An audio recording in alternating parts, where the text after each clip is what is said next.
সেই সৎ কাজের আদেশ দেওয়ার জন্য আল্লাহ আমাকে বললেন তা'মুরুনা বিল মা'রুফ, তোমরা সৎ কাজের আদেশ দেবে। আবার কোরআনের মধ্যে আল্লাহ সরাসরি কিছু কিছু কাজ করার জন্য আল্লাহ অর্ডার দিয়েছেন। যেমনটা প্রত্যেক জুমার দিন ইমাম সাহেব যখন সানি খুতবা দিয়ে দেয়, দ্বিতীয় খুতবা যখন শেষ হবে, শেষ হওয়ার পূর্বে ইমাম সাহেব একটা আয়াত তেলাওয়াত করে, ইন্নাল্লাহা ইয়া'মুরু বিল আদল ওয়াল ইহসান ওয়া ইতাই যিল কুরবা। এত দূর পর্যন্ত যেতে হয় না।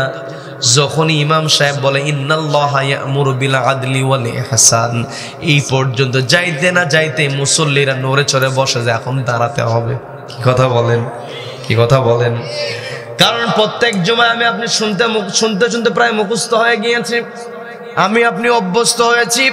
ইমাম সাহেব যখন ইন্নাল্লাহা ইয়া'মুরু বিল আদলি ওয়াল ইহসান এই আয়াত পড়তে শুরু করেন, আমি আপনি মনে করি এই তো এখনই খুতবা শেষ হয়ে যাবে, আমি আপনি দাঁড়ানোর প্রস্তুতি গ্রহণ করি। কিন্তু আল্লাহ রাব্বুল আলামিন কোরআনের মধ্যে আয়াতটা পবিত্র কোরআনের 16 নম্বর সূরা না হলে 90 নম্বর আয়াতে আল্লাহ এটা বললেন। আল্লাহ কিন্তু আমার আপনার এক কান দিয়ে ঢুকে আর এক কান দিয়ে বের করার জন্য আয়াতটা আল্লাহ বলেন নাই। আল্লাহ আয়াতের মধ্যে যে মেসেজটা আমাকে আপনাকে দিয়েছেন সেটা হলো ইন্নাল্লাহা ইয়া'মুরু বিল আদল, নিশ্চয় আল্লাহ রাব্বুল আলামিন তোমাদেরকে আদালত কায়েমের অর্ডার দিচ্ছেন। বলেন আল্লাহু আকবার। আল্লাহ বলেন, ও আমার বান্দারা, তা'মুরুনা বিল মা'রুফ, তোমরা সৎ কাজের আদেশ দাও। আর আল্লাহ নিজেই বলছেন ইন্নাল্লাহা ইয়া'মুরু বিল আদল, আল্লাহ আমাদেরকে বলছেন সৎ কাজের আদেশ দেওয়ার জন্য। আর আল্লাহ নিজেই সরাসরি যে আদেশটা দিলেন আদালত কায়েমের আদেশ, কি কথা বলেন? যে আদেশটা আল্লাহ দিলেন আদালত কায়েম করা, এটাও তো সৎ কাজ। কি কথা বলেন? এটাও মারুফের অন্তর্ভুক্ত। তার মানে এই পৃথিবীতে আমি আপনি যদি সৎ কাজ কোনটা জানার চেষ্টা করি, অনেক সৎ কাজ পেয়ে যাব, কিন্তু সর্বশ্রেষ্ঠ সৎ কাজ যেটা, সেটা হলো সমাজের মধ্যে ন্যায় পরায়ণতা প্রতিষ্ঠা করা। কথা বলেন ঠিক কিনা? নিজের ব্যক্তিগত জীবন, পারিবারিক জীবন, সামাজিক জীবন, রাষ্ট্রীয় জীবন, প্রত্যেকটা ক্ষেত্রে যখন ন্যায় পরায়ণতা প্রতিষ্ঠিত হয়ে যাবে, ওই সমাজের মধ্যে আমার আপনার জন্য সৎ কাজের আদেশ দেওয়া সহজ হয়ে যাবে। কথা বলেন ঠিক কিনা? এই জন্য আল্লাহ সূরা না হলে 90 নম্বর আয়াতে বলছেন ইন্নাল্লাহা ইয়া'মুরু বিল আদলি ওয়াল ইহসান, ও আমার বান্দারা, আমি তোমাদেরকে অর্ডার দিচ্ছি, তোমরা ন্যায় পরায়ণতার অর্ডার শুনে নাও। আবার একই কথাটা রব্বুল আলামিন পবিত্র কোরআনের 4 নম্বর সূরা, বিরক্ত হচ্ছেন নাকি? 4 নম্বর সূরা, সূরা নিসার 58 নম্বর আয়াতে আল্লাহ বলছেন ইন্নাল্লাহা ইয়া'মুরুকুম আন তু'আদ্দুল আমানাতি ইলা আহলিহা ওয়া ইযা হাকামতুম বাইনান নাসি আন তাহকুমু বিল আদল।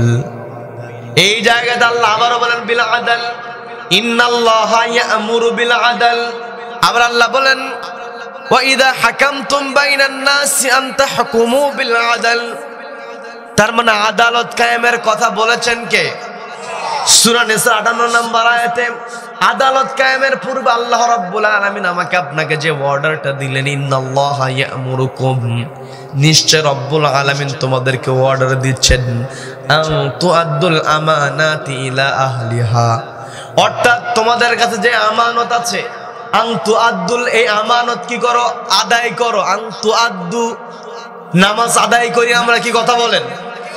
তার মানে আল্লাহ বলছেন আন তুআদ্দুল আমানাতি ইলা আহলিহা, আল্লাহ তোমাদেরকে অর্ডার দিচ্ছেন তোমাদের যে আমানতদারিতা আছে, এই আমানতদারিতা যথাযথ জায়গায় তোমরা বাস্তবায়ন করো। তার মানে এই পৃথিবীতে ন্যায় বিচার যদি আমরা করতে চাই, এই চেয়ারে যারা বসবেন তাদেরকে অবশ্যই ন্যায় পরায়ণ হতে হবে। কি কথা বলেন? কি কথা বলেন? এই পৃথিবীতে যত আমানত আছে, সবচাইতে বড় আমানত হলো চেয়ারের আমানত। কি কথা বলেন?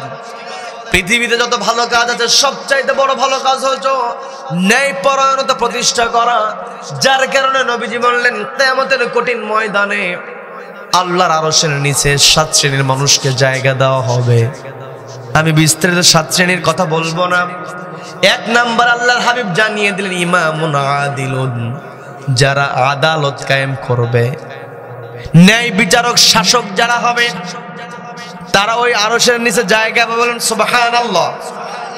এরপর 2 নাম্বার যে কথা বলা হয়েছে, এই দুইটা আমি বলছি এই কারণে, কারণ আপনাদের যেই পোস্টারটা করা হয়েছে তার পূর্বে কিন্তু তার শুরুতেই কিন্তু লেখা আছে রাকরা যুব সমাজ ওয়াশাবুন নাশআ ফি ইবাদাতিল্লাহ। ওই সমস্ত যুবক যারা যৌবনকালে আল্লাহর ইবাদত করে, ওরা আরশের নিচে জায়গা পাবে, বলেন সুবহানাল্লাহ। এই যে রাকরা যুব সমাজ সুন্দর আয়োজন করেছে, এই সুন্দর আয়োজনকে আল্লাহ তাদের নাজাতের ওসিলা হিসেবে কবুল করেন, বলেন আমিন। সেই সাথে আমরা যারা উপস্থিত হয়েছি রব্বুল আলামিন আমাদেরকেও কবুল করে নিন, বলেন আমিন। তার মানে 1 নম্বরে বলা হলো, যদি আরশের নিচে তোমরা জায়গা পেতে চাও, তাহলে তোমাদের যেই চেয়ার দেওয়া হয় এই চেয়ারের আমানতদারিতা রক্ষা করো। এই চেয়ারে বসার পরে চেয়ারটাকে টিকিয়ে রাখার জন্য নির্দয় হয়ে যায়। এই যে আমরা দেখেছি একটা কুলাঙ্গার পুলিশ অফিসার আরেকটা কুলাঙ্গার মন্ত্রীর কাছে বলতেছে, স্যার একটাকে গুলি করি। আপনারা অনেকেই দেখেছেন কত বড় নিষ্ঠুর হলে এই কথা বলতে পারে, স্যার একটাকে গুলি করি, ওই একটাই চলে যায়, বাকিটি থেকে যায়, কেউ ভয় পায় না, বলেন আল্লাহু আকবার, বলেন আল্লাহু আকবার। কারণ মানুষ যখন অন্যায়ের প্রতিবাদ শিখে যায়, ওই মানুষ দুনিয়ার জালিমকে আর ভয় পায় না, কথা বলেন ঠিক কিনা? এই জন্য আল্লাহ বলছেন 1 নম্বরে তোমাদেরকে অবশ্যই সৎ কাজের আদেশ দিতে হবে। 2 নম্বর তানহাউনা আনিল মুনকার, অসৎ কাজে বাধা প্রদান করতে হবে। কিন্তু আমি আপনি অসৎ কাজে বাধা প্রদান করতে পারি না, আমি আপনি শুধু পারি একটু অনুরোধ করতে। কি কথা বলেন? অনুরোধ করলেই হবে না। এর প্রমাণ আমরা পেয়েছি বাংলাদেশে খুবই ন্যাক্কারজনক একটা ঘটনা ঘটেছে, সেটা হলো ইজতেমার ময়দানে দাড়িওয়ালা মারামারি। কি কথা বলেন? কি কথা বলেন? খুবই কষ্ট লাগে, হৃদয়টা ভেঙে খান খান হয়ে যায়। কিন্তু আমার তাবলীগের ভাইয়েরা, তাদের এই জায়গা থেকে একটা শিক্ষা গ্রহণ করতে হবে। সেই শিক্ষাটা আমি ছোট মানুষ, অনলাইনের কল্যাণে অনেকেই জানতে পারবে এবং আপনাদেরকে জানানোর চেষ্টা করছি। আপনাদের দায়িত্ব এই কথাগুলো পৌঁছায়া দেওয়া আরেক ভাইয়ের কাছে। আউযু বিল্লাহি মিনাশ শাইতানির রাজীম। বিসমিল্লাহির রাহমানির রাহিম।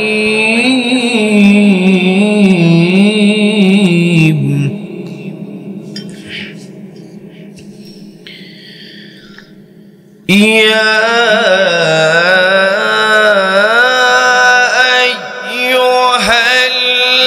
আইয়ুহাল্লাযীনা আমানু হাল আদুল্লুকুম আলা তিজারা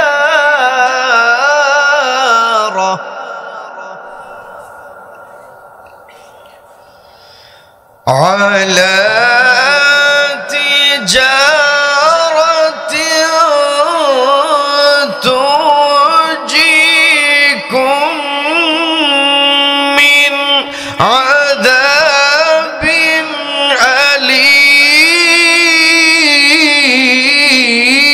أليم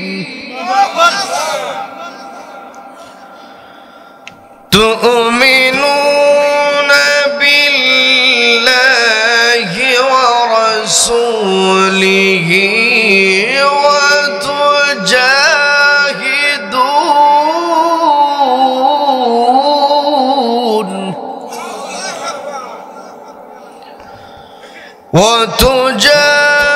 وتجاهدون في سبيل الله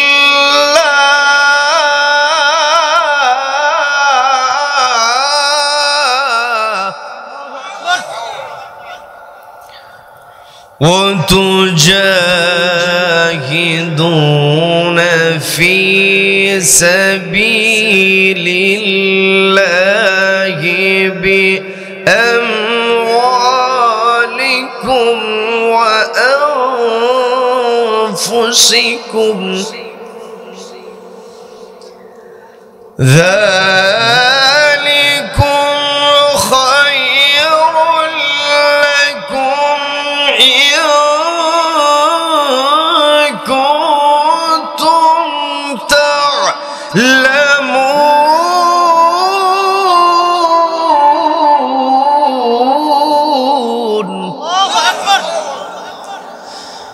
الله أكبر. بسم الله الرحمن الرحيم. إن الله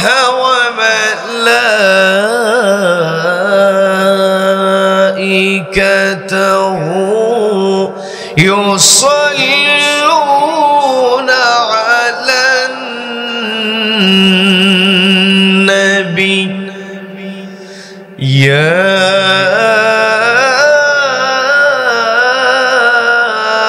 أيها الذين آمنوا صلوا عليه وسلموا تسليما. اللهم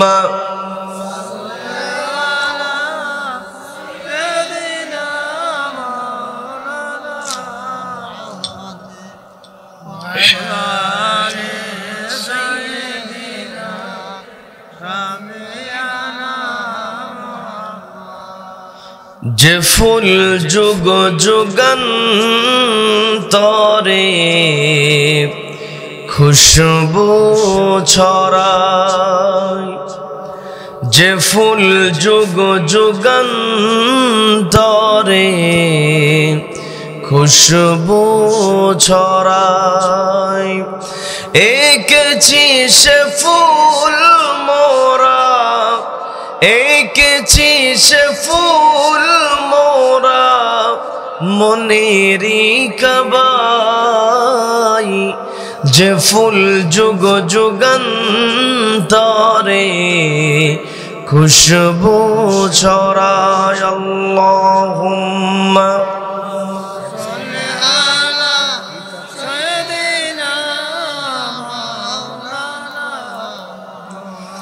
وعلى آل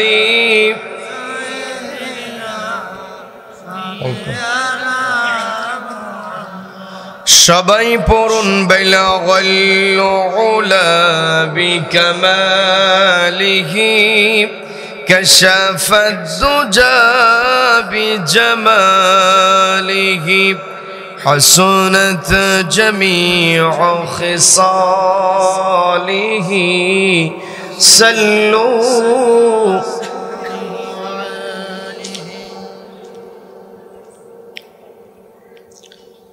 চা যদি পারেন গরম নিয়ে আসেন, আপনাকে খেয়ে দেখেন। বাংলাদেশের অন্যতম প্রসিদ্ধ জেলা ঝিনাইদহ জেলার কালীগঞ্জ উপজেলার রাকরা যুব সমাজের উদ্যোগে আয়োজিত রাকরা গ্রামবাসীর আয়োজনে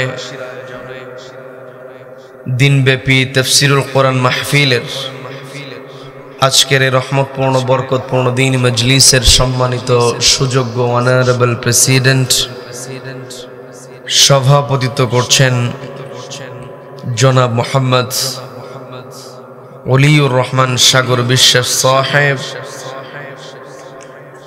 মাহফিল পরিচালনায় রয়েছেন আলেম দ্বীন শ্রদ্ধাভাজন হাফেজ কারি মাওলানা মোহাম্মদ আলাউদ্দিন সাহেব। কথা বলেছেন পান্তাডাঙ্গা দাখিল মাদ্রাসার সম্মানিত সহকারী সুপার আলেমে দ্বীন জনাব মাওলানা মোহাম্মদ আমির হামজা সাহেব, আমার পূর্বে কথা বলেছেন শ্রদ্ধাভাজন আলেমে দ্বীন, বিশিষ্ট ইসলামী চিন্তাবিদ জনাব হাফেজ মাওলানা মোহাম্মদ মেহেদি হাসান সাহেব সহ আমন্ত্রিত উলামায়ে কেরাম, উপস্থিত রয়েছেন আমন্ত্রিত মেহমান বৃন্দ, আমন্ত্রিত অতিথিবৃন্দ। বিশেষ করে আমার সামনে বসে আছেন অত্র এলাকার পার্শ্ববর্তী এলাকা হতে আগত কোরআন প্রেমিক, নবী প্রেমিক, তাওহীদি জনতা। পর্দার অন্তরাল থেকে শুনছেন আমার অত্যন্ত শ্রদ্ধেয় মা এবং বোনেরা। আলোচনার সূচনায় আমি আপনাদেরকে অভিনন্দন জানাচ্ছি, মোবারকবাদ জ্ঞাপন করে আপনাদেরকে আমি জিজ্ঞাসা করছি আপনারা সকলে কেমন আছেন? রব্বুল আলামিন আমাকেও ভালো রেখেছেন, বলি আলহামদুলিল্লাহ। এই যে আমরা ভালো আছি, আমাদেরকে ভালো রাখার একমাত্র কেবলমাত্র কর্তৃত্ব কার হাতে? যে রব্বুল আলামিন আমাদেরকে ভালো রেখে সুস্থ রেখে সারাদিনের হাজারো কর্মব্যস্ততার পর ক্লান্ত শরীর নিয়ে যে সময়টাতে বাড়ি ফেরার কথা, ঠিক সেই সময়টাতে ঘরের আকর্ষণকে প্রত্যাখ্যান করে কোরআনের আকর্ষণে যে মহান মুনিব আমাদেরকে কোরআনের জলসায়, কোরআনের মাহফিলে আসার বসার এবং কোরআনুল কারীম থেকে কিছু কথা বলা এবং শোনার মতো তৌফিক দান করলেন, সেই মহান মুনিবকে খুশি করে আমরা সকলে একযোগে বলে উঠছি আলহামদুলিল্লাহ। আবারও বলছি আলহামদুলিল্লাহ।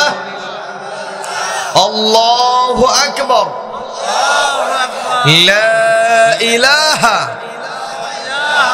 ইল্লাল্লাহ। আল্লাহু আকবার। ওয়ালিল্লাহিল হামদ। ওয়ালিল্লাহিল হামদ। আমরা কৃতজ্ঞতা আদায় করলাম কার? জীবনের প্রত্যেকটা ক্ষেত্রে একজনের প্রশংসা হবে, তিনি কে? আমাকে আপনাকে সৃষ্টি করেছেন কে? Allah is the creator of all creations. যত সৃষ্টি আছে সব সৃষ্টি আল্লাহ করেছেন। কাজেই এই পৃথিবীতে যদি প্রশংসা করতে হয়, প্রশংসা কেবল আল্লাহর হবে, আল্লাহ ব্যতীত অন্য কেউ প্রশংসিত হতে পারে। None can be praised, only Allah will be praised. সবাই চিৎকার দিয়ে বলেন আল্লাহু আকবার। আল্লাহু আকবার। সম্মানিত দিনী ভাইরা, আল্লাহর প্রশংসা করা, আল্লাহর বরত্বের ঘোষণা দেওয়া মুমিনের দৈনন্দিন জীবনের আমল। মুমিনকে দৈনিক আল্লাহু আকবারের স্লোগান দিতে হয়। কি কথা বলেন? আমি আপনি যখন নামাজে দাঁড়িয়ে যাই, নামাজে দাঁড়ানোর সময় আমি আপনি যখন নামাজের মধ্যে প্রবেশ করি, আল্লাহু আকবার বলে আমি আপনি হাতটা বেঁধে ফেলি। এই যে আল্লাহু আকবার বললাম, এই তাকবীরটাকে বলা হয় তাকবীরে তাহরিমা। কি কথা বলেন? তাকবীরে তাহরিমা তার মানে এই তাকবীর দ্বারা হারাম করে দেওয়া হয় দুনিয়ার সমস্ত কাজ। আমি আপনি নামাজে দাঁড়িয়ে গিয়েছি, নামাজের মধ্যে কোনো কথা বলা যাবে নাকি? এক্সট্রা কোনো কথা বলা যাবে না। নামাজের মধ্যে আমি আপনি দাঁড়িয়ে যাই, তাকবীরে তাহরিমা অর্থাৎ তাহরিম থেকে এসেছে। হারাম আপনারা এমনিতেই বুঝতে পারছেন। তার মানে এই তাকবীর দিয়ে আমি আপনি দুনিয়ার সমস্ত কাজগুলোকে হারাম ঘোষণা করি, সানা পাঠ করতে আরম্ভ করি। সানার মধ্যে আল্লাহর প্রশংসা আছে না নেই? আমি আপনি সানাটা সম্পন্ন করার পরে শুরু করে দেই আলহামদুলিল্লাহি রাব্বিল আলামিন।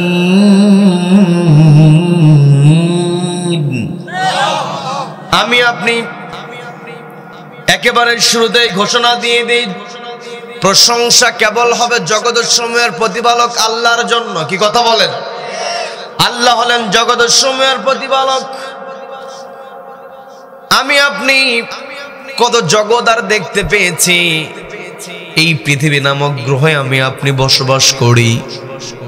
এই পৃথিবীকে আমার আপনার কাছে অনেক বড় মনে হয়, কিন্তু আসলে বিজ্ঞানীরা যেই তথ্য দিয়েছে, বিজ্ঞানীরা যেই গবেষণা করে যেই ফলাফলটা আমার আপনার সামনে উপস্থাপন করেছে, এই ফলাফলের আলোকে যদি আমি আপনি একটু চিন্তা করতে পারি, আমার আপনার মনের মধ্যে কখনো কোনো অহংকার আসতে পারবে না। কথা বলেন ঠিক কিনা? এই যে পৃথিবীতে আমি আপনি বসবাস করছি, পৃথিবী একটা গ্রহ। এই পৃথিবী নামক গ্রহ সৌরজগতের অন্তর্ভুক্ত, অর্থাৎ সূর্যের আলো যদি পৃথিবীতে না আসে, আমি আপনি পৃথিবীতে বাঁচতে পারবো নাকি? সূর্যের আলো ছাড়া আমার আপনার বাঁচা সম্ভব নয়। আবার সূর্যের আলো যদি একটু বেড়ে যায়, অর্থাৎ সূর্য যদি তার নির্দিষ্ট জায়গা থেকে সামান্য একটু নিচের দিকে চলে আসে, পৃথিবীর দিকে এগিয়ে আসে, তাহলে সূর্যের তাপ এমন হয়ে যাবে গোটা দুনিয়া পুরো সারকার হয়ে যাবে। বলেন আল্লাহু আকবার। আবার পৃথিবী যদি সূর্য থেকে একটু দূরে সরে চলে যায়, সামান্য 1 ফুট যদি উপরে চলে যায়, গোটা দুনিয়া একেবারে বরফ হয়ে যাবে। আল্লাহু আকবার। তার মানে আমি আপনি এই পৃথিবীতে বসবাস করছি, সূর্যের প্রয়োজনীয়তা, সূর্যের আলো আমার আপনার জন্য উপকারী বানিয়ে দিয়েছেন কে? আবার সূর্যের আলোর মধ্যে আমার আপনার জন্য ক্ষতিকর অনেক রশ্মি রয়েছে। ওজন স্তরের মাধ্যমে রব্বুল আলামিন এই পৃথিবীতে ওই রশ্মিগুলোকে আর ঢুকতে দেয় না। বলেন আল্লাহু আকবার। এই যে আল্লাহ আমার আপনার প্রতি দয়া করলেন, এই জন্যই তো আমরা আল্লাহর প্রশংসা করি। কি কথা বলেন? আমি যে কথা বলতে নিয়েছিলাম, আল্লাহ হলেন জগতের সমূহের প্রতিপালক। এই যে আমি আপনি পৃথিবীতে বসবাস করছি, সূর্যকে আমি আপনি দেখতে পাচ্ছি, কিন্তু আমি আপনি অনুমান করতে পারছি না সূর্য কত বড় আর পৃথিবী কত বড়। বিজ্ঞানীরা যেই তথ্য দিয়েছে, এই পৃথিবীতে যে আমরা বসবাস করছি, এই পৃথিবীর মতো 13 লক্ষ পৃথিবী। সবাইকে বলতে হবে কত লক্ষ? সবাই বলেন। এই যে 13 লক্ষ পৃথিবী একত্রিত করে যদি সূর্যের গায়ের উপরে সেট করে দেওয়া হয়, তবুও জায়গা ফাঁকা থেকে যায়। বলেন আল্লাহু আকবার। তার মানে পৃথিবীর চাইতে সূর্য 13 লক্ষ গুণ বড়, তার চেয়েও বড়। এখন আমি আপনি বিজ্ঞানীরা যে তথ্য দিয়েছে সূর্যের ব্যাপারে যদি আমি আপনি জানার চেষ্টা করি, তাহলে দেখা যায় অসংখ্য অগণিত নক্ষত্র মিলে গ্যালাক্সি তৈরি হয়। এই সৌরজগৎটা মিল্কি ওয়ে গ্যালাক্সির অন্তর্ভুক্ত। এই মিল্কি ওয়ে গ্যালাক্সির যতগুলো নক্ষত্র আছে, অগণিত নক্ষত্র, রাতের বেলা আমি আপনি আকাশের দিকে তাকাই, আমার আপনার কাছে যে তারকাগুলো নক্ষত্রগুলো আমরা দেখি, আমার কাছে আপনার কাছে জোনাকি পোকার মতো ছোট মনে হয়, কিন্তু সেগুলো তো ছোট নয়, সূর্যের চাইতে বহু গুণে বড়। সূর্যের চাইতে বহু গুণে বড় নক্ষত্র। আর যতগুলো নক্ষত্র আছে মিল্কি ওয়ে গ্যালাক্সির মধ্যে, যতগুলো নক্ষত্র আছে এর মধ্যে সূর্য একেবারে ক্ষুদ্র একটা নক্ষত্র। বলেন আল্লাহু আকবার।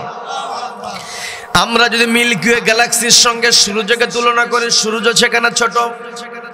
আবার সূর্যের সঙ্গে যদি পৃথিবীকে আমি আপনি তুলনা করি, তাহলে দেখা যায় পৃথিবী ছোট। আবার আমি আপনি পৃথিবীর মানচিত্র দেখি, অনেক বড় মনে হয়। বাংলাদেশকে খুঁজতে গেলে পৃথিবীর মানচিত্রে একেবারে ছোট দেখা যায়। কি কথা বলেন? আবার বাংলাদেশের মানচিত্রের মধ্যে ঝিনাইদহ জেলা আছে না নাই? আছে না নাই? বাংলাদেশের মানচিত্রে আমি আপনি ঝিনাইদহ জেলাকে দেখি, খুব একটা বড় দেখা যায় না। ওই ঝিনাইদহের মধ্যে কালীগঞ্জ উপজেলার মধ্যে আপনাদের রাকরা গ্রাম। তাহলে আমি আপনি যদি এই রাকরা গ্রামে বসে, আমরা যারা বসে আছি, ওই মিল্কি ওয়ে গ্যালাক্সির সঙ্গে নিজেদের তুলনা করি, আমাদেরকে আমরা খুঁজেই পাবো না। কথা বলেন ঠিক কিনা? এই জন্য আল্লাহ রাব্বুল আলামিন বললেন, আমার বান্দারা তোমরা প্রশংসা করো। আমি রব্বুল আলামিন আমার প্রশংসা করো, কারণ আমি জগতের সমূহের প্রতিপালক। আল্লাহ রাব্বুল আলামিন সবকিছু নিয়ন্ত্রণ করছেন, যার কারণে আমি আপনি আল্লাহর কৃতজ্ঞতা আদায় করি। শুধুমাত্র আমি আপনি যে আল্লাহর কৃতজ্ঞতা আদায় করি তা কিন্তু নয়। রব্বুল আলামিন সুন্দর করে জানিয়ে দিলেন, ইউসাব্বিহু লিল্লাহি মা ফিস সামাওয়াতি ওয়া মা ফিল আরদি লাহুল মুলকু ওয়া লাহুল হামদু ওয়া হুয়া আলা কুল্লি শাইইন কাদির।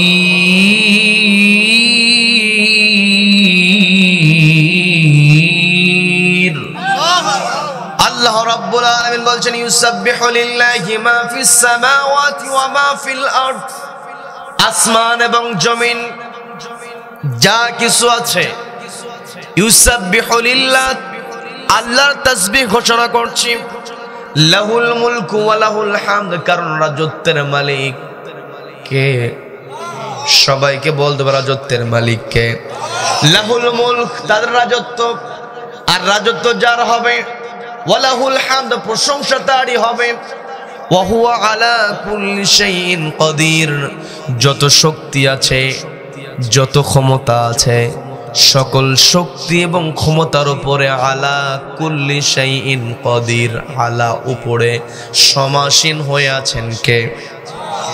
তার মানে আমার আপনার কনসেপ্টটা ক্লিয়ার করতে হবে, ধারণা পরিষ্কার করতে হবে। যত শক্তি, যত ক্ষমতা, সকল শক্তি এবং ক্ষমতার উৎস একজন, তিনি কে? আল্লাহ ব্যতীত অন্য কাউকে শক্তির উৎস, ক্ষমতার উৎস বলা যাবে নাকি? আল্লাহ রাব্বুল আলামিন হলেন শক্তির আধার, ক্ষমতার আধার। এই পৃথিবীতে আমি আপনি আল্লাহর কৃতজ্ঞতা আদায় করতে পারি না, আমার আপনার ভিতর থেকে অহংকার দূর করতে পারি না, যার কারণে সামান্য একটা ইউনিয়ন পরিষদের চেয়ারম্যান হওয়ার পরে ওর গরমে থাকা যায় না। কি কথা বলেন? পৃথিবীর ছোট্ট একটা রাষ্ট্র বাংলাদেশ, এই বাংলাদেশের প্রধানমন্ত্রী হওয়ার পর আর চেয়ার ছাড়তে চায় না। কি কথা বলেন? কি কথা বলেন? মনে করেছি নিজের লোকদেরকে যদি আমি গুরুত্বপূর্ণ জায়গায় সেট করে দিতে পারি, প্রোফাইল ঘেটে ঘেটে ব্যক্তিগত পরিচয়গুলো বের করে খুঁজে খুঁজে 14 গোষ্ঠীর হিসাব নেওয়ার পরেও জায়গায় জায়গায় নিজেদের লোককে সেট করার পরেও ক্ষমতায় থাকতে পেরেছে নাকি? কারণ ক্ষমতা তো মানুষ নির্ধারণ করতে পারে না, ক্ষমতার সবকিছু আল্লাহ নিয়ন্ত্রণ করছেন। সেই কথাটাই রব্বুল আলামিন পবিত্র কোরআনের 3 নম্বর সূরা সূরা ইমরানের 26 নম্বর আয়াতে রব্বুল আলামিন সুন্দর করে বলছেন, কুলিল্লাহুম্মা মালিকাল মুলকি তুতিল মুলকা মান তাশাউ ওয়া তানজিউল মুলকা মিম্মান তাশাউ ওয়া তুইজ্জু মান তাশাউ ওয়া তুযিল্লু মান তাশাউ বিয়াদিকাল খায়র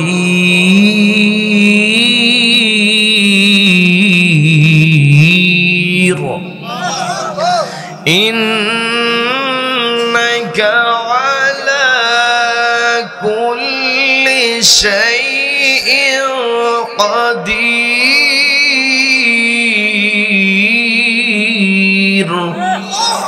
আল্লাহ বলছেন, ওগো নবী আপনি বলুন, কুল, আপনি ঘোষণা দিয়ে দিন, আপনি বলে দিন, আপনি অ্যানাউন্স করে বলতে থাকুন, ঘোষণা করে আপনি বলতে থাকুন, আল্লাহুম্মা মালিকাল মুলক, ওগো আমাদের প্রভু আল্লাহ, আপনি হলেন রাজত্বের মালিক। তুতিল মুলকা মান তাশা, আপনি যাকে ইচ্ছা রাজত্ব দিতে পারেন। ওয়া তানজিউল মুলকা মিম্মান তাশা, এবং যার কাছ থেকে ইচ্ছা আপনি ক্ষমতা কেড়ে নিতে পারেন। কথা বলেন ঠিক কিনা? এই ক্ষমতায় বসে যারাই বিগত দিনে ইতিহাস থেকে আমরা জেনেছি, ফেরাউন যখন জানতে পেরেছি মূসা নামক একজন ব্যক্তি আসবে, মূসা আলাইহিস সালাতু ওয়াস সালামের আগমনের বার্তা যখন গণকেরা ওই ফেরাউনকে দিয়েছিল, ফেরাউন চিন্তা করলো এই মূসা যদি বড় হয়ে যায় আমি তো আমার চেয়ার টিকে রাখতে পারবো না। নিজের চেয়ারটাকে টিকিয়ে রাখার জন্য লক্ষ লক্ষ হাজার হাজার পুত্র সন্তানকে মায়ের কোল থেকে কেড়ে নিয়ে হত্যা করেছে, তারপরেও কি চেয়ার ঠিক রাখতে পেরেছে নাকি? নমরুদ চেয়েছিল ইব্রাহিম আলাইহিস সালাতু ওয়াস সালামকে পুড়ে মারার জন্য অগ্নিকুণ্ডের মধ্যে নিক্ষেপ করে দিয়েছিল, কিন্তু ওই অগ্নিকুণ্ডটাকে একটা এসি ঘর বানিয়ে দিয়েছিলেন কে? সেই আল্লাহ আজও আছেন নাই?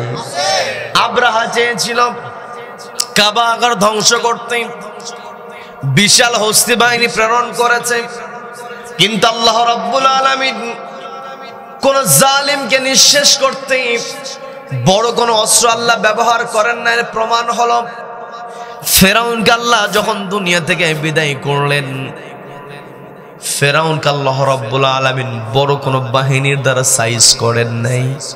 হাজার হাজার পাইক পেয়াদা চতুর্পাশে বসা, তার পাশে দাঁড়ানো, তারপরও পানির মধ্যে চুবিয়ে মেরেছেন কে?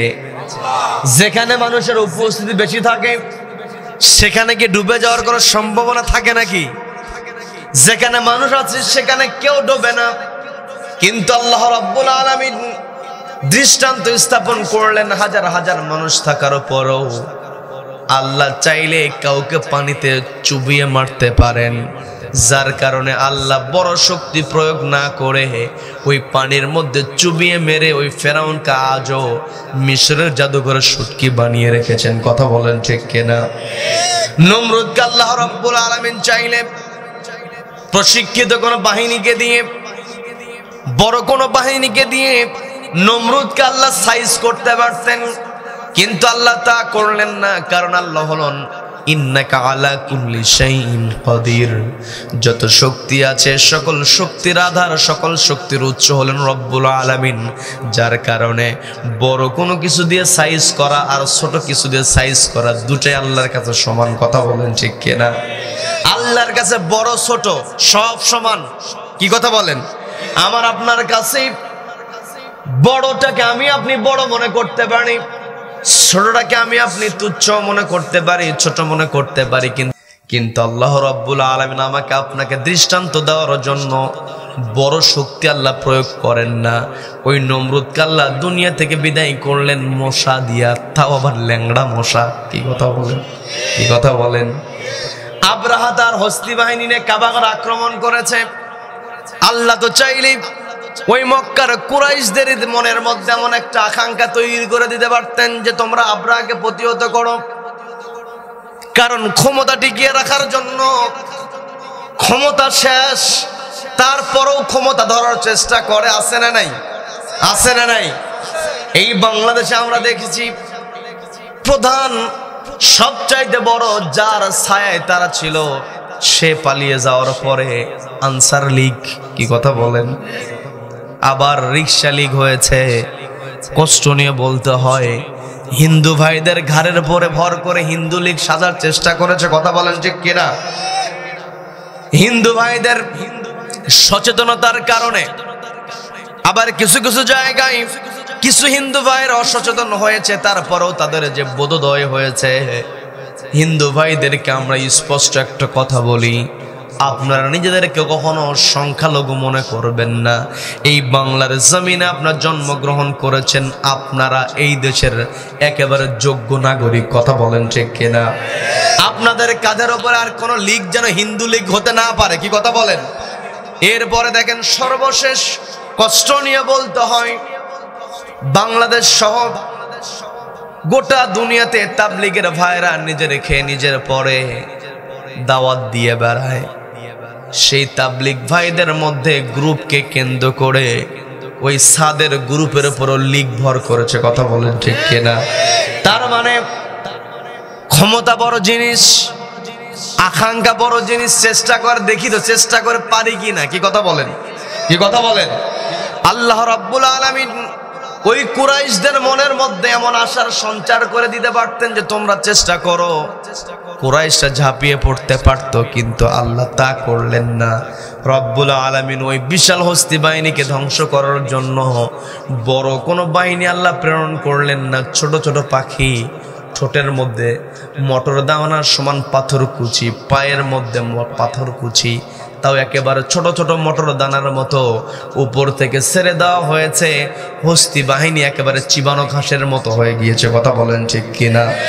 এর দ্বারা বোঝা গেল আল্লাহ আব্রাহাকে ধ্বংস করেছেন একেবারে ছোট্ট মটর দানা দিয়া। নমরুদকে আল্লাহ ধ্বংস করেছেন ল্যাংড়া মশা দিয়া। ফেরাউনকে আল্লাহ রাব্বুল আলামিন পানিতে চুবিয়ে মেরেছেন। আবার নবীদিকে সবচাইতে বেশি কষ্ট দিয়েছে আবু জেহেল। ওই আবু জেহেলকে কিন্তু আল্লাহ বড় কোনো মুজাহিদ দিয়ে সাইজ করেন নাই। ছোট্ট দুই ভাই মাআজ মুআজ, একেবারে ছোট্ট শিশু, এরাই কিন্তু আবু জেহেলকে সাইজ করেছে। এর দ্বারা বোঝা যায় কাউকে ক্ষমতাচ্যুত করতে, চেয়ার থেকে নামায় দিতে আল্লাহ বড় কোনো অস্ত্র ব্যবহার করেন না, বড় শক্তি আল্লাহ প্রয়োগ করেন না। এগুলো তো আমরা ইতিহাস শুনলাম। আর 2024 সালের জুলাই আগস্ট মাসে আমরা সাক্ষী হয়েছি, কারণ এখানে আমরা দেখতে পেয়েছি ওই স্বৈরাচার প্রত্যেকটা জায়গায় নিজের পছন্দের লোককে সেট করেছিল।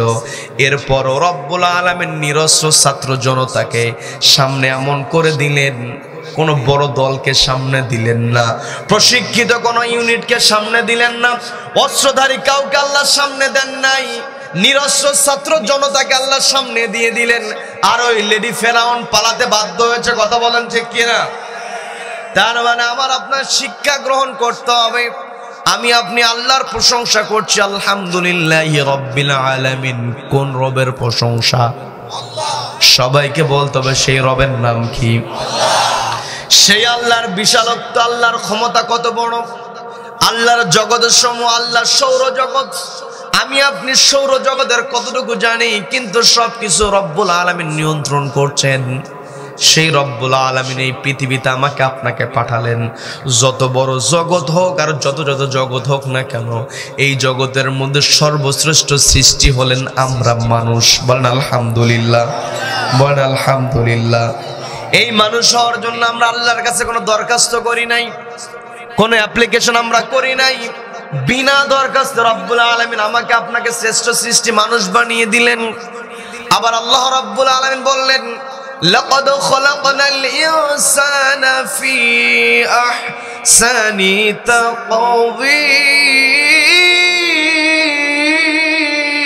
তাকওয়িম। আল্লাহ বলছেন শুধুমাত্র আমি মানুষকে সর্বশ্রেষ্ঠ আশরাফুল মাখলুকাত, শ্রেষ্ঠ সৃষ্টি বানাই নাই, মানুষকে আমি সবচাইতে সুন্দর অবয়ব দিয়েছি, কাঠামো দিয়েছি, চেহারা দিয়েছি। বলেন আল্লাহু আকবার। আল্লাহ রাব্বুল আলামিন আমাকে আপনাকে এত সুন্দর করে তৈরি করেছেন। সন্তানের দিকে তাকানোর সঙ্গে সঙ্গে বাপ মায়ের মনের মধ্যে যতই ক্লান্তি ভাব থাকুক না কেন, দীর্ঘ পথ পাড়ি দিয়ে বাবা থাকে আমেরিকায়, বাবা থাকে সৌদি আরবে, দীর্ঘ পথ পাড়ি দিয়ে বাড়িতে এসেছে। গাড়ির মধ্যে এত ক্লান্তি ভাব ছিল, বাড়িতে ঢোকার সঙ্গে সঙ্গে দরজায় যখন নিজের কন্যা সন্তানকে, নিজের পুত্র সন্তানকে দেখে ফেলে, ওই পুত্র সন্তানের চেহারা, কন্যা সন্তানের চেহারা দেখার সঙ্গে সঙ্গে হাজার হাজার মাইলের যে জার্নির যে কষ্ট তা দূর হয়ে যায়। কথা বলেন ঠিক কিনা? এই যে সৌন্দর্য চেহারার মধ্যে আমার আপনার যে লাবণ্যতা রব্বুল আলামিন দিয়েছেন, শুধুমাত্র এই পৃথিবীতে একাকী ঘুরে বেড়াবো, পৃথিবীতে নিজের খেয়াল খুশি মতো চলবো, সেই পথ আল্লাহ রাখেন নাই। এই পৃথিবীতে আসার পরে আল্লাহ আমাদের কেমন একটি জীবন ব্যবস্থা দিয়েছেন। ইসলাম তো গতানুগতিক কোন ধর্মের নাম নয়, ইসলাম হলো জীবন ব্যবস্থার নাম। কি কথা বলেন? The complete code of life. আমার আপনার জীবনে যা কিছু দরকার সব কিছু আল্লাহ দিয়েছেন। বলেন আল্লাহু আকবার। এই কোরআনের ব্যাপারে আল্লাহ বলেন তিবিয়ানান লিকুল্লি শাই, যা যা দরকার সব কিছু আমি বান্দা কোরআনের মধ্যে তোমাদের জন্য দিয়েছি।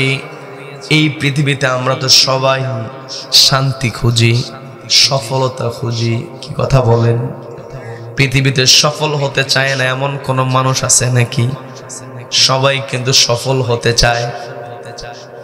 সবার চিন্তা থাকে কেমন করে সফল হব, আমরা তো সফলতা বুঝি ভালো একটা চাকরি যদি পেয়ে যাই। ছোট্ট বয়স থেকে সফলতা বলতে এমন করে আমরা দেখি সন্তানকে সবচাইতে ভালো, অর্থাৎ আপনাদের ঝিনাইদহ জেলার যে জেলা স্কুল আছে, সেই জেলা স্কুলে ছোট্ট বাচ্চাকে ভর্তি করানোর জন্য বাপ মায়ের পেরেশানি আছে রে নাই। ওই সন্তানকে বোঝানো হয় যে বাবা পড়াশোনা ভালো করে করো, এই জেলা স্কুলে তোমাকে চান্স পেতে হবে। ওই সন্তানের তখন টার্গেট থাকে, এটাই মনে হয় আমার জন্য সফলতা। পড়ালেখা নিজেও করে, মা বাবার চাপে আরো বেশি করে করে। একটা পর্যায়ে যখন জেলা স্কুলে তৃতীয় শ্রেণীতে ভর্তি হয়ে গেল, এরপরে তার যে বোর্ড পরীক্ষাটা আসে, হোক সেটা পঞ্চম হোক সেটা অষ্টম, আমার দেশে যুদ্ধ হওয়ার পর থেকে নিয়ে স্বাধীন হওয়ার পর থেকে নিয়ে কত যে সিলেবাস, কত যে কাঠামো চেঞ্জ, তবুও দেশের কোনো পরিবর্তন নাই। কথা বলেন ঠিক কিনা? ওই যে যার ছবি গোটা দেশের মধ্যে, যেখানেই যাবেন সেখানেই সেই ছবি, ওই ছবি আলা মানুষ পেয়েছি। তিনি বলেছিলেন মানুষ পায় তেলের খনি, কয়লার খনি, গ্যাসের খনি, খনিজ উৎস মানুষ পায় অন্যান্য দেশে পেয়ে যায়, আর আমি পেয়েছি চোরের খনি। কি কথা বলেন? আজও সেই চোর বন্ধ হয়েছে নাকি? সেই চোর বন্ধ হয় নাই। অথচ তিনি যখন ওই কথা বলেছিলেন, ওই সময় শিক্ষার হার, সাক্ষরতার হার একেবারেই কম ছিল। এখানে দাড়িপাকা মুরব্বী বসে আছেন, আমার সঙ্গে একমত হতে পারবেন। তারা বলতে পারবেন তারা যখন ছোট ছিলেন এলাকা ঘুরে ঘুরে ম্যাট্রিক পাস মানুষ পাওয়া যেত না। কি কথা বলেন? ডিগ্রি পাস মানুষ পাওয়া যেত না। যদি কোনো বাজারের মধ্যে ডিগ্রি পাস মানুষ আসতো, চতুর্পাশে মানুষ জড়ো হয়ে যেত ডিগ্রি পাস মানুষের সঙ্গে একটা কথা বলার জন্য। কি কথা বলেন? এখন ডিগ্রি পাসে দূরের কথা, প্রত্যেকটা গ্রামে গ্রামে, প্রত্যেকটা পরিবারে ডিগ্রি পাস তো দূরের কথা, অনার্স মাস্টার্স, এমনকি দিন দিন গ্রামের মধ্যেও পিএইচডি হোল্ডারের সংখ্যা দিন দিন বেড়েই চলছে। কথা বলেন ঠিক কিনা? এই যে তো শিক্ষা।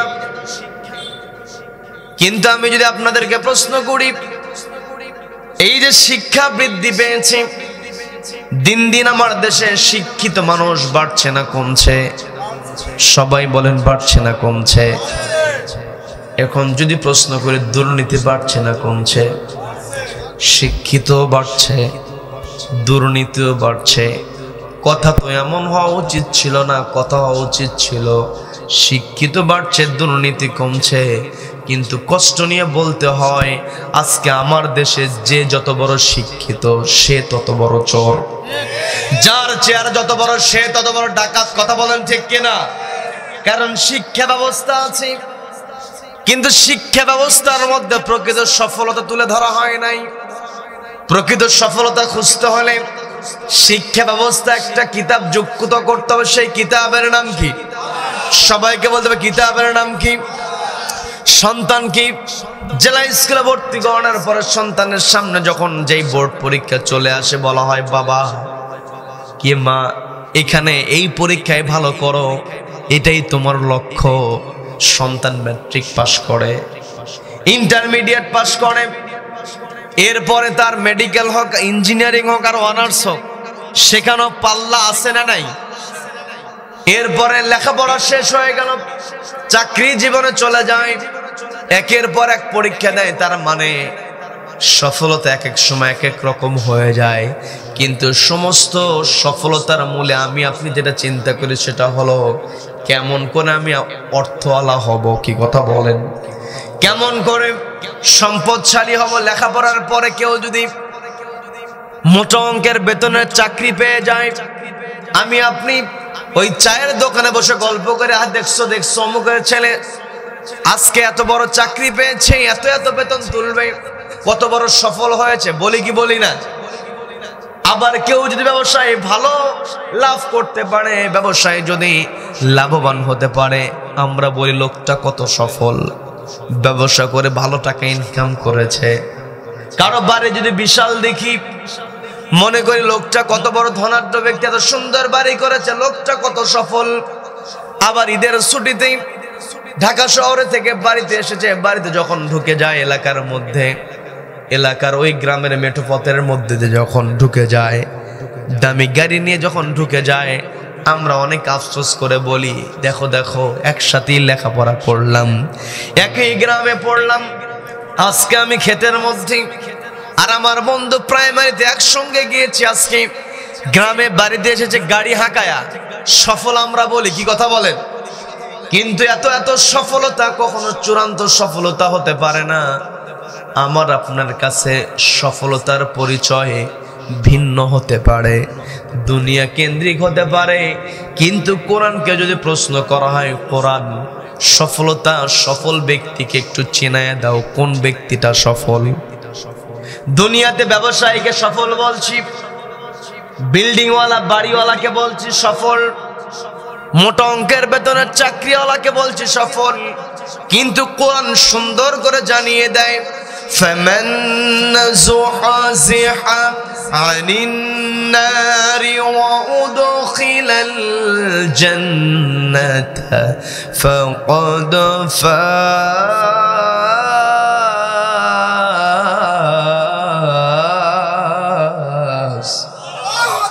আল্লাহ বলেন ফামান যুহজিহা আনিন নার। একটু মনোযোগ দিয়ে বোঝার চেষ্টা করবেন। ফামান যুহজিহা আনিন নার, যেই ব্যক্তি নিজেকে জাহান্নামের আগুন থেকে দূরে সরিয়ে রাখতে পারে, ওয়া উদখিলাল জান্নাহ, এবং জান্নাতে প্রবেশ করতে পারে, ফাকাদ ফাজ, ওই ব্যক্তি হচ্ছে প্রকৃত সফল। কি কথা বলেন? দুনিয়াতে আমি আপনি টাকাওয়ালা হয়েছি, সম্পদশালী হয়েছি, চেয়ারওয়ালা হয়েছি, ওই কবরে নামানোর পরে মুনকার নাকির যখন প্রশ্ন করবে, যদি জবাব দিতে না পারি, অবস্থান হয়ে যাবে জাহান্নাম। কথা বলেন ঠিক কিনা? তার মানে আল্লাহ যে বলেন ফামান যুহজিহা আনিন নার, যেই ব্যক্তি নিজেকে জাহান্নামের আগুন থেকে দূরে সরিয়ে রাখতে পারবে, saving from hell fire, fire হলো আগুন, কি কথা বলেন? সেভিং ফ্রম হেল ফায়ার, জাহান্নামের আগুন থেকে নিজেকে সেভ করা, বাঁচানো, ওয়া উদখিলাল জান্নাহ, এবং জান্নাতে প্রবেশ করা, এন্টারিং টু দ্য প্যারাডাইস, প্যারাডাইসের মধ্যে প্রবেশ করা, জান্নাতে প্রবেশ করা, এটা হচ্ছে রিয়েল সাকসেস। কি কথা বলেন? তার মানে আমি আপনি যদি সফল হতে চাই, নিজেকে জাহান্নামের আগুন থেকে দূরে সরিয়ে রাখতে হবে। কি কথা বলেন? এখন কোরআনকে যদি প্রশ্ন করা হয়, কোরআন জাহান্নাম থেকে কেমন করে দূরে সরে থাকা যায়, কোরআনকে প্রশ্ন করলে কোরআন জবাব দিতে পারে কি পারে না? সবাইকে বলতে পারে কি পারে না? আমি আমার আলোচনার সূচনায় পবিত্র কোরআনের 61 নম্বর সূরা, সূরার সফের 10 এবং 11 নম্বর আয়াতে কারিমা তেলাওয়াত করেছি, যে আয়াতে আল্লাহ রাব্বুল আলামিন ঈমানদারদেরকে ডাক দিলেন। আল্লাহ বলছেন, ইয়া আইয়ুহাল্লাযীনা আমানু হাল আদুল্লুকুম আলা তিজারাতিন তুনজিকুম মিন আযাবিন আলীম।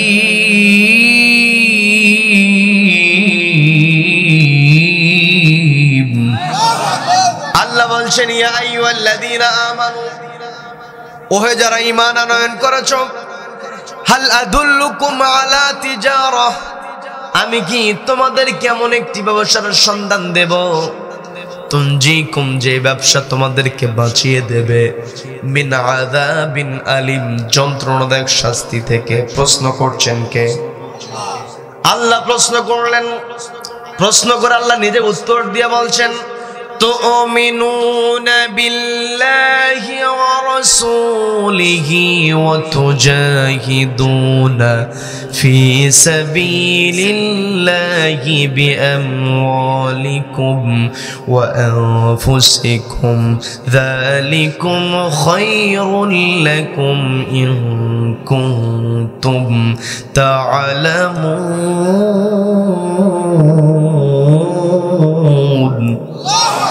আল্লাহ বলছেন, আমার বান্দারা তাহলে ব্যবসার কথা শোনো, এই ব্যবসা করতে হলে তোমার 3টা ধাপ অতিক্রম করতে হবে। সবাইকে বলতে হবে কয়টা ধাপ? 1 নাম্বার ধাপ হলো তুমিনুনা বিল্লাহ, ঈমান আনতে হবে কার উপরে? 2 নাম্বার রাসূলিহি, রাসূলের প্রতি ঈমান আনতে হবে। শুধুমাত্র আল্লাহর প্রতি ঈমান আনলাম, রাসূলের প্রতি ঈমান আনলাম না, তাহলে আমার আপনার আল্লাহর সন্তুষ্টি অর্জন করা সম্ভব হবে নাকি? আল্লাহর প্রতি ঈমান আনতে হবে, রাসূলের প্রতি ঈমান আনতে হবে, পূর্ণ বিশ্বাস। দেখবেন কাদিয়ানীদের ফালাফালি আমার দেশের মধ্যে আছে না নাই? আছে না নাই? তার মানে কাদিয়ানীরা যতই কথা বলুক না কেন, তুমিনুনা বিল্লাহ, আল্লাহর প্রতি ঈমান, ওয়া রাসূলিহি, রাসূলের প্রতি ঈমান। রাসূলের উপরে পূর্ণ ঈমান থাকতে হবে, আল্লাহর প্রতি ঈমান, রাসূলের প্রতি ঈমান আমাদের আছে না নাই? সবাইকে বলতে ঈমান আছে না নাই? তার মানে প্রথম 2টা ধাপ মোটামুটি আমাদের ক্লিয়ার। 3য় নাম্বার ধাপ যেই কথাটা রব্বুল আলামিন বললেন, ওয়া তুজাহিদুনা ফি সাবিলিল্লাহ, আল্লাহর রাস্তায় টিকে থাকতে হবে, আল্লাহর রাস্তায় প্রচেষ্টা চালিয়ে যেতে হবে, আল্লাহর রাস্তায় সংগ্রাম করতে হবে। তুজাহিদুনা আসে জাহাদুন থেকে। জাহাদুন শব্দের অর্থ হচ্ছে চেষ্টা করা। যেখানে যেমন চেষ্টা করা দরকার সেখানে তেমনই চেষ্টা করতে হবে। কি কথা বলেন? কি কথা বলেন? এই জায়গায় আমি বসেছি, আপনাদেরকে কোরআন থেকে কিছু কথা বলার জন্য আমি এখানে বসেছি। এই জায়গাতে আমার টার্গেটটা হলো, আমার প্রচেষ্টা হলো সর্বোচ্চ দিয়ে আপনাদেরকে বোঝানোর চেষ্টা করা। কথা বলেন ঠিক কিনা? আপনাদেরও দায়িত্ব আমার কথা সর্বোচ্চ দিয়ে বোঝার চেষ্টা করা। এটাও কিন্তু এক প্রকার জিহাদ। কি কথা বলেন? তার মানে জাহাদুন শব্দের অর্থ হলো প্রচেষ্টা করা, নিজেকে খাপ খাইয়ে নেওয়া। তার মানে আমার আপনার প্রচেষ্টা থাকবে তুজাহিদুনা ফি সাবিলিল্লাহ, আল্লাহর রাস্তায় আমার আপনার প্রচেষ্টাকে চালিয়ে যেতে হবে। বিআমওয়ালিকুম ওয়া আনফুসিকুম, জান এবং মাল দিয়ে। কি কথা বলেন? কথা বলেন। এমনই কথা আল্লাহ রাব্বুল আলামিন সূরা তাওবার মধ্যে আরেকটা জায়গায় বললেন, ইন্নাল্লাহা আশতারা মিনাল মুমিনিনা আনফুসাহুম ওয়া আমওয়ালাহুম বিআন্না লাহুমুল জান্নাহ।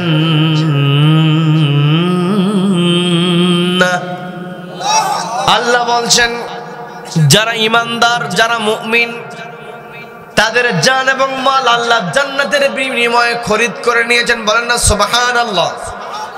তার মানে আমার আপনার সংগ্রামটা যে হবে জান এবং মাল দিয়ে, এর কারণটা হলো আমার জান এবং আমার মাল 2টার মালিকানা আল্লাহর। তারপরও আল্লাহ আমার আপনার কাছ থেকে এটা কিনে নিলেন। কি কথা বলেন? কি কথা বলেন? তার মানে এই জায়গাতে মাল কিনে নেওয়া, জানটা কিনে নেওয়ার মানেটা হলো আমার এই জীবনটাকে, আমার এই সম্পদটাকে আল্লাহ যেইভাবে চালাতে বলেছেন সেইভাবে চালানো, এটাই হলো কথা। কি কথা বলেন? আল্লাহ বললেন তুজাহিদুনা ফি সাবিলিল্লাহ, আল্লাহর রাস্তায় তোমরা সংগ্রাম করবে। যদি আল্লাহর রাস্তায় সংগ্রাম করতে চাই, এই সংগ্রামের ধরনটা কেমন হবে? পবিত্র কোরআনের 3 নম্বর সূরা, সূরা আলে ইমরানের 110 নম্বর আয়াত। সবাইকে বলতে হবে কত নম্বর আয়াত? সবাই বলেন। বিরক্ত হচ্ছেন নাকি? বিরক্ত হচ্ছেন? আলোচনা চলবে, চলবে কতক্ষণ? সারা রাত, সারা রাত, সারা রাত চলবে। বক্তা মরবে, বক্তা মরুক আর বাঁচুক। কথা কার কথা? কার কথা? এক বক্তা মরবে আর এক বক্তা আসবে। কি কথা বলেন? কি কথা বলেন? ওরা চেয়েছিল একজনকে বন্দি রাখতে, পেরেছে? পেরেছে? পারে নাই। কাজেই এই পৃথিবীতে যতদিন পর্যন্ত পূর্ব দিগন্তে সূর্য উদিত হয়ে পশ্চিম আকাশে অস্ত যাবে, ততদিন পর্যন্ত কোরআনের কথা হবে। কোন কোরআন বিদ্বেষী কোরআনকে থামাতে পারবে না। কারা কারা মতের পক্ষে আছেন? দুহাত আল্লাহকে দেখান।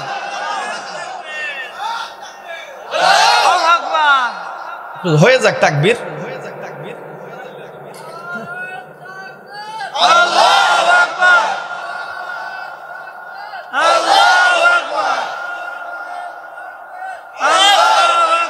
আল্লাহ আমাদের সকলকে কবুল করুন, বলে না আমিন, বলে না আমিন।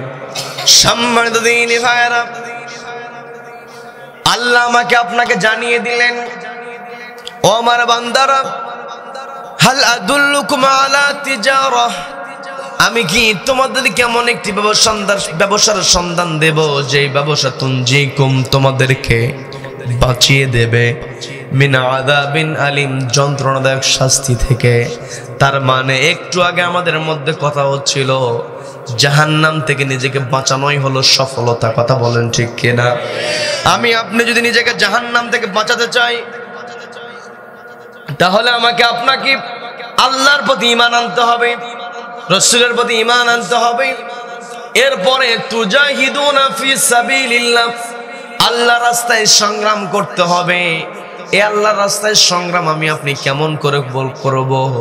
পবিত্র কোরআনের 3 নম্বর সূরা সূরা আলে ইমরানের আয়াত নাম্বার 110 নম্বর আয়াত আল্লাহ বলছেন, কুনতুম খায়রা উম্মাতিন উখরিজাত লিন-নাসি তা'মুরুনা বিল মা'রুফি ওয়া তানহাউনা আনিল মুনকারি ওয়া তু'মিনুনা বিল্লাহ।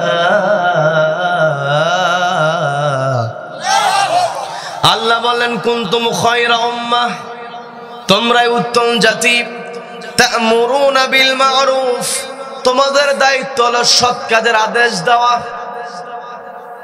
তার মানে আমি আপনি নিজে সৎ কাজ করব। যেই ব্যক্তি যেই কাজের আদেশ দেবে সেই কাজ তার মধ্যে না থাকলে সেটা কি অন্য কেউ করবে নাকি? তার মানে এখানে আল্লাহ রাব্বুল আলামিন আমাকে আপনাকে বলেন, তা'মুরুনা বিল মা'রুফ, তোমরা সৎ কাজের আদেশ দেবে। এর মানেটা হলো নিজেরা সৎ কাজ করতে হবে এবং সমাজের মধ্যে সৎ কাজের আদেশ দিতে হবে। শুধুমাত্র সৎ কাজ করব, সৎ কাজের আদেশ দিব তা নয়। আল্লাহ 2 নম্বরে বললেন, ওয়া তানহাউনা আনিল মুনকার, অসৎ কাজ যেখানে থাকবে সেখানেই বাধা প্রদান করতে হবে। কি কথা বলেন? ওয়া তু'মিনুনা বিল্লাহ, এই 2টা কাজের জন্য ঈমান আনতে হবে। কার উপরে? আল্লাহর উপরে। যার ঈমান আছে, সৎ কাজে আদেশ দিতে গেলে, অসৎ কাজে বাধা প্রদান করতে গেলে যদি সামনে বিপদ চলে আসে, সেই বিপদকে সে কি কখনো বিপদ মনে করবে নাকি? যার ভিতরে আল্লাহর ভয় আছে, যেই ব্যক্তি ওয়ালা রাব্বিহিম ইয়াতাওয়াক্কালুন, যেই ব্যক্তি তার রবের উপরে তাওয়াক্কুল করতে পারে, ওই ব্যক্তিকে দুনিয়ার কোনো ভয় দেখায় কোনো লাভ নাই। কথা বলেন ঠিক কিনা? এই জায়গা আমার আপনার বুঝতে হবে। অনেকে অনেক সময় বলে, কি দরকার আছে একা কি ইবাদত করব, আমার আবার আদেশ দেওয়ার কি দরকার আছে না নাই? বলতেছে কি দরকার আছে, ওই জায়গায় যদি নিষেধ করতে যাই তাহলে তো ঝামেলায় পড়ে যাব, দরকার নাই একাকী ইবাদত করি।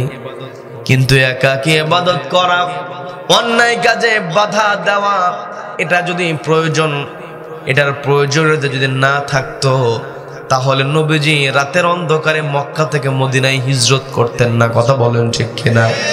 ওই তৎকালীন সময়ের কাফেররা নবীজিকে অফার দিয়েছিল, ও আব্দুল্লাহর পুত্র, তুমি একাকী ইবাদত করো, তুমি তোমার মতো করে চলো, কিন্তু আমাদের বিরুদ্ধে কোনো কথা বলো না।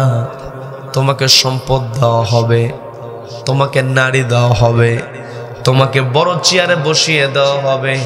কিন্তু আমার আপনার নবীজি সেই অফার কি গ্রহণ করেছেন নাকি? সেই অফারকে তিনি গ্রহণ করেন নাই। আজও পৃথিবীতে আমরা দেখেছি, আমাদের কোরআনের পাখিকে যখন বন্দি অবস্থায় রেখে দেওয়া হয়েছে, কোরআনের পাখিকে অফার দেওয়া হয়েছিল, আপনাকে ছেড়ে দেওয়া হবে, কিন্তু শর্ত হলো শুধু নিজের বাড়ির মধ্যে থাকবেন, বাহিরে আর কোরআনের তাফসির করতে পারবেন না, কোরআনের আন্দোলন করতে পারবেন না। আপনাকে সুযোগ দেওয়া হবে, আপনি আপনার পরিবার নিয়ে থাকতে পারবেন, কিন্তু সৎ কাজের আদেশ দেওয়া, অসৎ কাজের বিরুদ্ধে কথা আপনি বলতে পারবেন না।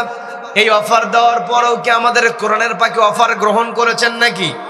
তিনি অফার গ্রহণ করেন নাই। বরং 13টা বছর তিনি বন্দী অবস্থায় ছিলেন। এত কষ্ট তাকে দেওয়া হয়েছে, নিজের পরিবার থেকে তাকে বিচ্ছিন্ন করে রাখা হয়েছে। এখানে অনেক ভাইরা আছেন, অনেক সময় প্রয়োজনের খাতিরে নিজের পরিবার ছেড়ে ঈদ বাহিরে করতে হয়েছে।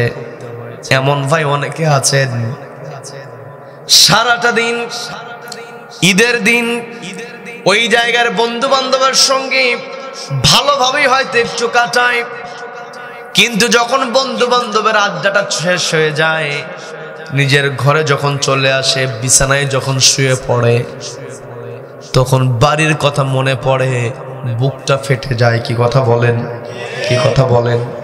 তার মানে আমি আপনি পরিবার ছাড়া থাকতে পারি না।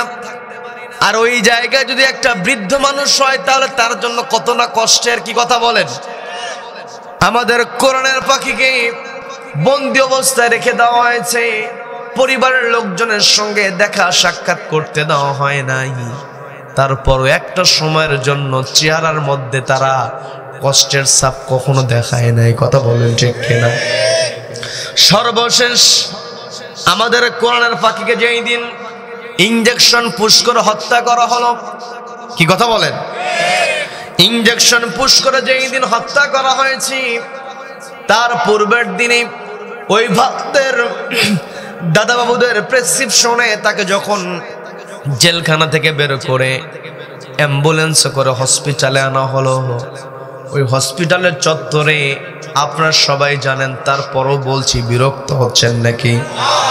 অ্যাম্বুলেন্স থেকে যখন তাকে নামানো হলো, বৃদ্ধ মানুষ একাকি দাঁড়াতে পারেন না, অন্যের কাঁধের উপরে তিনি ভরটা দিয়ে দিলেন, হুইল চেয়ারে বসানো হবে। তার পূর্বে যতটুকু পেরেছেন দাঁড়ানোর চেষ্টা করেছেন, ওই চেষ্টার মধ্য দিয়ে তিনি সকলকে লক্ষ্য করে সালাম দিতে ভুলে যান নাই। বলেন আল্লাহু আকবার।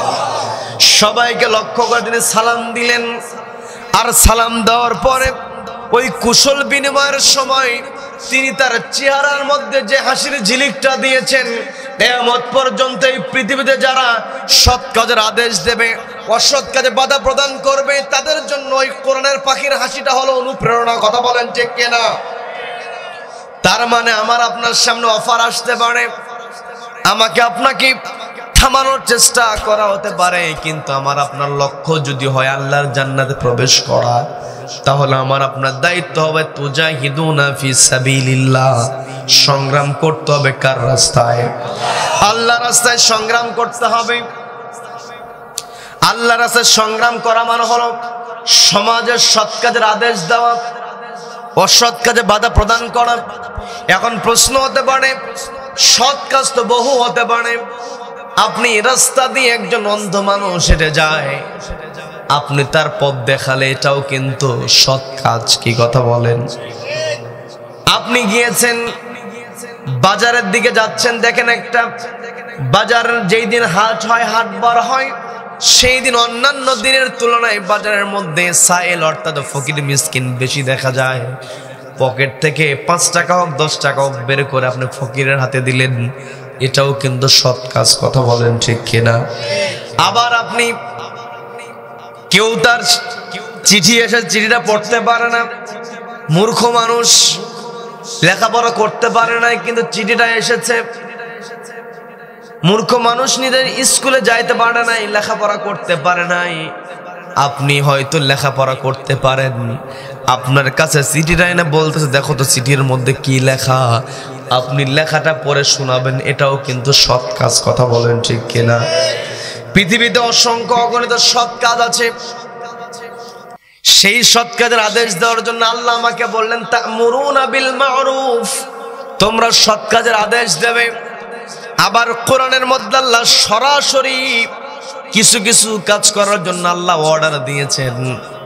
যেমনটা প্রত্যেক জুমার দিন ইমাম সাহেব যখন সানি খুতবা দিয়ে দেয়, দ্বিতীয় খুতবা যখন শেষ হবে, শেষ হওয়ার পূর্বে ইমাম সাহেব একটা আয়াত তেলাওয়াত করে, ইন্নাল্লাহা ইয়া'মুরু বিল আদল ওয়াল ইহসান ওয়া ইতা'i যিল কুরবা। এত দূর পর্যন্ত যেতে হয় না, যখন ইমাম সাহেব বলে ইন্নাল্লাহা ইয়া'মুরু বিল আদলি ওয়াল ইহসান, এই পর্যন্ত যাইতে না যাইতে মুসল্লিরা নড়ে চড়ে বসে যায়, এখন দাঁড়াতে হবে। কি কথা বলেন, কি কথা বলেন? কারণ প্রত্যেক জুমায় আমি আপনি শুনতে শুনতে প্রায় মুখস্থ হয়ে গিয়েছে, আমি আপনি অভ্যস্ত হয়েছি। ইমাম সাহেব যখন ইন্নাল্লাহা ইয়া'মুরু বিল আদলি ওয়াল ইহসান এই আয়াত পড়তে শুরু করেন, আমি আপনি মনে করি এই তো এখনই খুতবা শেষ হয়ে যাবে, আমি আপনি দাঁড়ানোর প্রস্তুতি গ্রহণ করি। কিন্তু আল্লাহ রাব্বুল আলামিন কোরআনের মধ্যে আয়াতটা পবিত্র কোরআনের 16 নম্বর সূরা না হলে 90 নম্বর আয়াতে আল্লাহ এটা বললেন। আল্লাহ কিন্তু আমার আপনার এক কান দিয়ে ঢুকে আর এক কান দিয়ে বের করার জন্য আয়াতটা আল্লাহ বলেন নাই। আল্লাহ আয়াতের মধ্যে যে মেসেজটা আমাকে আপনাকে দিয়েছেন সেটা হলো ইন্নাল্লাহা ইয়া'মুরু বিল আদল, নিশ্চয় আল্লাহ রাব্বুল আলামিন তোমাদেরকে আদালত কায়েমের অর্ডার দিচ্ছেন। বলেন আল্লাহু আকবার। আল্লাহ বলেন, ও আমার বান্দারা, তা'মুরুনা বিল মারুফ, তোমরা সৎ কাজের আদেশ দাও। আর আল্লাহ নিজেই বলছেন ইন্নাল্লাহা ইয়া'মুরু বিল আদল, আল্লাহ আমাদেরকে বলছেন সৎ কাজের আদেশ দেওয়ার জন্য। আর আল্লাহ নিজেই সরাসরি যে আদেশটা দিলেন আদালত কায়েমের আদেশ, কি কথা বলেন? যে আদেশটা আল্লাহ দিলেন আদালত কায়েম করা, এটাও তো সৎ কাজ, কি কথা বলেন? এটাও মারুফের অন্তর্ভুক্ত। তার মানে এই পৃথিবীতে আমি আপনি যদি সৎ কাজ কোনটা জানার চেষ্টা করি, অনেক সৎ কাজ পেয়ে যাব, কিন্তু সর্বশ্রেষ্ঠ সৎ কাজ যেটা, সেটা হলো সমাজের মধ্যে ন্যায় পরায়ণতা প্রতিষ্ঠা করা। কথা বলেন ঠিক কিনা? নিজের ব্যক্তিগত জীবন, পারিবারিক জীবন, সামাজিক জীবন, রাষ্ট্রীয় জীবন, প্রত্যেকটা ক্ষেত্রে যখন ন্যায় পরায়ণতা প্রতিষ্ঠিত হয়ে যাবে, ওই সমাজের মধ্যে আমার আপনার জন্য সৎ কাজের আদেশ দেওয়া সহজ হয়ে যাবে। কথা বলেন ঠিক কিনা? এই জন্য আল্লাহ সূরা নাহলে 90 নম্বর আয়াতে বলছেন ইন্নাল্লাহা ইয়া'মুরু বিল আদলি ওয়াল ইহসান, ও আমার বান্দারা, আমি তোমাদেরকে অর্ডার দিচ্ছি, তোমরা ন্যায় পরায়ণতার অর্ডার শুনে নাও। আবার একই কথাটা রব্বুল আলামিন পবিত্র কোরআনের 4 নম্বর সূরা, বিরক্ত হচ্ছেন নাকি?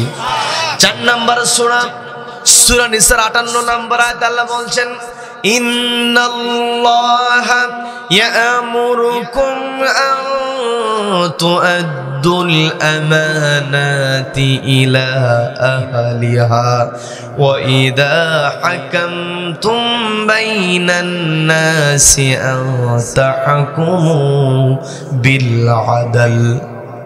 এই জায়গাতে আল্লাহ আবারও বলেন বিল আদল, ইন্নাল্লাহা ইয়া'মুরু বিল আদল।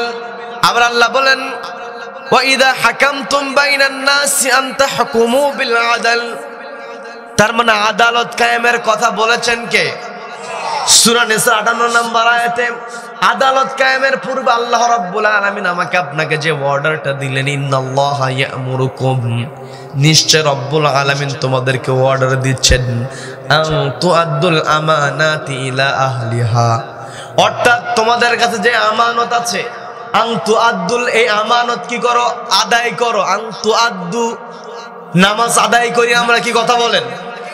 তার মানে আল্লাহ বলছেন আন তুআদ্দুল আমানাতি ইলা আহলিহা, আল্লাহ তোমাদেরকে অর্ডার দিচ্ছেন তোমাদের যে আমানতদারিতা আছে এই আমানতদারিতা যথাযথ জায়গায় তোমরা বাস্তবায়ন করো। তার মানে এই পৃথিবীতে ন্যায় বিচার যদি আমরা করতে চাই, এই চেয়ারে যারা বসবেন তাদেরকে অবশ্যই ন্যায় পরায়ণ হতে হবে। কি কথা বলেন, কি কথা বলেন? এই পৃথিবীতে যত আমানত আছে, সবচাইতে বড় আমানত হলো চেয়ারের আমানত। কি কথা বলেন? পৃথিবীতে যত ভালো কাজ আছে, সবচাইতে বড় ভালো কাজ হচ্ছে ন্যায় পরায়ণতা প্রতিষ্ঠা করা। যার কারণে নবীজি বললেন কিয়ামতের কঠিন ময়দানে আল্লাহর আরশের নিচে 7 শ্রেণীর মানুষকে জায়গা দেওয়া হবে। আমি বিস্তারিত 7 শ্রেণীর কথা বলবো না। 1 নাম্বার আল্লাহর হাবিব জানিয়ে দিলেন ইমামুন আদিলুন, যারা আদালত কায়েম করবে, ন্যায় বিচারক শাসক যারা হবে, তারা ওই আরশের নিচে জায়গা পাবে। বলেন সুবহানাল্লাহ। এরপর 2 নাম্বার যে কথা বলা হয়েছে, এই দুইটা আমি বলছি এই কারণে, কারণ আপনাদের যেই পোস্টারটা করা হয়েছে তার পূর্বে কিন্তু তার শুরুতেই কিন্তু লেখা আছে রাকরা যুব সমাজ ওয়াশাবুন নাশা ফি ইবাদাতিল্লাহ, ওই সমস্ত যুবক যারা যৌবনকালে আল্লাহর ইবাদত করে ওরা আরশের নিচে জায়গা পাবে, বলুন সুবহানাল্লাহ। এই যে রাকরার যুব সমাজ সুন্দর আয়োজন করেছে, এই সুন্দর আয়োজনকে আল্লাহ তাদের নাজাতের ওসিলা হিসেবে কবুল করেন, বলেন আমিন। সেই সাথে আমরা যারা উপস্থিত হয়েছি রব্বুল আলামিন আমাদেরকেও কবুল করে নিন, বলেন আমিন। তার মানে এক নম্বরে বলা হলো, যদি আরশের নিচে তোমরা জায়গা পেতে চাও তাহলে তোমাদের যেই চেয়ার দেওয়া হয় এই চেয়ারের আমানতদারিতা রক্ষা করো। এই চেয়ারে বসার পরে চেয়ারটাকে টিকিয়ে রাখার জন্য নির্দয় হয়ে যায়। এই যে আমরা দেখেছি একটা কুলাঙ্গার পুলিশ অফিসার আরেকটা কুলাঙ্গার মন্ত্রীর কাছে বলতেছে, স্যার একটাকে গুলি করি। আপনারা অনেকেই দেখেছেন কত বড় নিষ্ঠুর হলে এই কথা বলতে পারে, স্যার একটাকে গুলি করি, ওই একটাই চলে যায়, বাকিটি থেকে যায়, কেউ ভয় পায় না, বলেন আল্লাহু আকবার, বলেন আল্লাহু আকবার।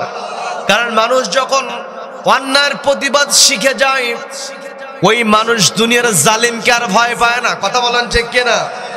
এই জন্য আল্লাহ বলছেন এক নম্বরে তোমাদেরকে অবশ্যই সৎ কাজের আদেশ দিতে হবে, দুই নম্বর তানহাউনা আনিল মুনকার, অসৎ কাজে বাধা প্রদান করতে হবে। কিন্তু আমি আপনি অসৎ কাজে বাধা প্রদান করতে পারি না, আমি আপনি শুধু পারি একটু অনুরোধ করতে, কি কথা বলেন? অনুরোধ করলেই হবে না। এর প্রমাণ আমরা পেয়েছি বাংলাদেশে খুবই ন্যাক্কারজনক একটা ঘটনা ঘটেছে, সেটা হলো ইজতেমার ময়দানে দাড়িওয়ালা মারামারি, কি কথা বলেন, কি কথা বলেন? খুবই কষ্ট লাগে, হৃদয়টা ভেঙে খান খান হয়ে যায়। কিন্তু আমার তাবলীগের ভাইয়েরা, তাদের এই জায়গা থেকে একটা শিক্ষা গ্রহণ করতে হবে। সেই শিক্ষাটা আমি ছোট মানুষ, অনলাইনের কল্যাণে অনেকেই জানতে পারবে এবং আপনাদেরকে জানানোর চেষ্টা করছি। আপনাদের দায়িত্ব এই কথাগুলো পৌঁছায়া দেওয়া আরেক ভাইয়ের কাছে, কথা বলেন ঠিক কিনা? তাবলীগের ভাইয়েরা কখনো প্রতিবাদ করতে আমরা দেখি নাই, কি কথা বলেন? লক্ষ লক্ষ মানুষ ওই টঙ্গীর তুরাক পাড়ে একত্রিত হয়, যেই দেশের মধ্যে প্রতিষ্ঠিত জালেম আলেম ওলামাদেরকে ডান্ডা বেরি পরিয়েছে, পায়ে শিকল পরিয়েছে, কথা বলেন ঠিক কিনা? ওই ইজতেমার ময়দানে মোনাজাত হয়, আমরা টিভি হেডলাইন দেখি বঙ্গভবন থেকে, গণভবন থেকে রাষ্ট্রপতি প্রধানমন্ত্রী তারাও শরীক হবে। কিন্তু ওই যে প্রধানমন্ত্রী স্বৈরাচার, ওই স্বৈরাচারী প্রধানমন্ত্রী নিয়োগ পাওয়া রাষ্ট্রপতি সেও স্বৈরাচার, জানার পরও এতগুলো মানুষ, একটা মানুষও কিন্তু প্রতিবাদ করে নাই, কথা বলেন ঠিক কিনা? এই জায়গায় প্রতিবাদের ঘাটতি থাকার কারণে আজকে নিজেদের মধ্যে যে গ্রুপিংটা তৈরি হয়েছে, এই গ্রুপিং যখন হয়েছে নিজেদের স্বার্থে যখনই লেগেছে তখনই প্রতিবাদ শুরু করেছে, কথা বলেন, কি কথা বলেন? তার মানে এখান থেকে আপনাদের যেই প্রতিবাদ শুরু হয়েছে, যেই পক্ষেই হোক, আমি কোন পক্ষের পক্ষে কথা বলছি না, কি কথা বলেন? উভয় পক্ষকে বলতে চাই, এতদিন আপনাদের সামনে অন্যায় হয়েছে, আপনারা কখনো প্রতিবাদ করেন নাই। যখনই নিজেদের মাঠ দখলের একটা কঠিন পরিস্থিতি যখন আপনাদের সামনে চলে এসেছে তখন আপনারা প্রতিবাদ শুরু করে দিয়েছেন, এমনকি ওই ইজতেমার ময়দানে জীবন পর্যন্ত দিয়েছে, কথা বলেন ঠিক কিনা? কি কথা বলেন? এই যে আপনারা প্রতিবাদ করতে শিখে গিয়েছেন, এখন থেকে আপনাদের দায়িত্ব হলো চোখের সামনে যখনই অন্যায় আসবে তখনই ওই অন্যায়ের প্রতিবাদ করতে হবে, কথা বলেন, কি কথা বলেন? এই জন্য তাবলীগের ভাইয়েরা, যদিও এটা একটা ন্যাক্কারজনক ঘটনা, কষ্টদায়ক ঘটনা, তারপরও মনকে সান্ত্বনা দেওয়ার জন্য একটা বোঝ আমি আপনাদেরকে দিতে পারি, সেটা হলো এতদিন কোথাও আপনাদের প্রতিবাদ করতে দেখি নাই, রক্ত ঝরাতে দেখি নাই। যেহেতু আপনারা রক্ত ঝরানো শুরু করেছেন, আপনারা যতদিন জীবন থাকবে, যতদিন পৃথিবীতে থাকবেন, ততদিন পর্যন্ত অন্যায়ের বিরুদ্ধে যেমন করে গ্রুপের বিরুদ্ধে রক্ত ঝরিয়েছেন, যেমন করে গ্রুপের বিরুদ্ধে আপনারা কথা বলেছেন, এই রকম প্রত্যেকটা ক্ষেত্রে যেখানেই অন্যায় হবে সেখানেই আপনাদেরকে সোচ্চার হতে হবে, কথা বলেন ঠিক কিনা? সম্মানিত দিনী ভাইয়েরা, এই পৃথিবীতে আমি আপনি এই যে অন্যায়ের প্রতিবাদের কথা বলছি, এই অন্যায়ের প্রতিবাদ আমি আপনি সহজেই করতে পারবো যখন এই চেয়ারে যারা বসবে তারা যদি ন্যায় পরায়ণ হয়। কি কথা বলেন? এই চেয়ারে ব্যক্তি বসানোর ক্ষেত্রে ন্যায় পরায়ণ মানুষ আমার আপনার দায়িত্ব আছে, আমার আপনার সুযোগ আছে। আমি কোন মানুষকে সাপোর্ট করব, কোন মানুষের পক্ষে কথা বলবো, সেটাও কোরআনের মধ্যে আছে না নাই? বিরক্ত হচ্ছেন? বিরক্ত হচ্ছেন?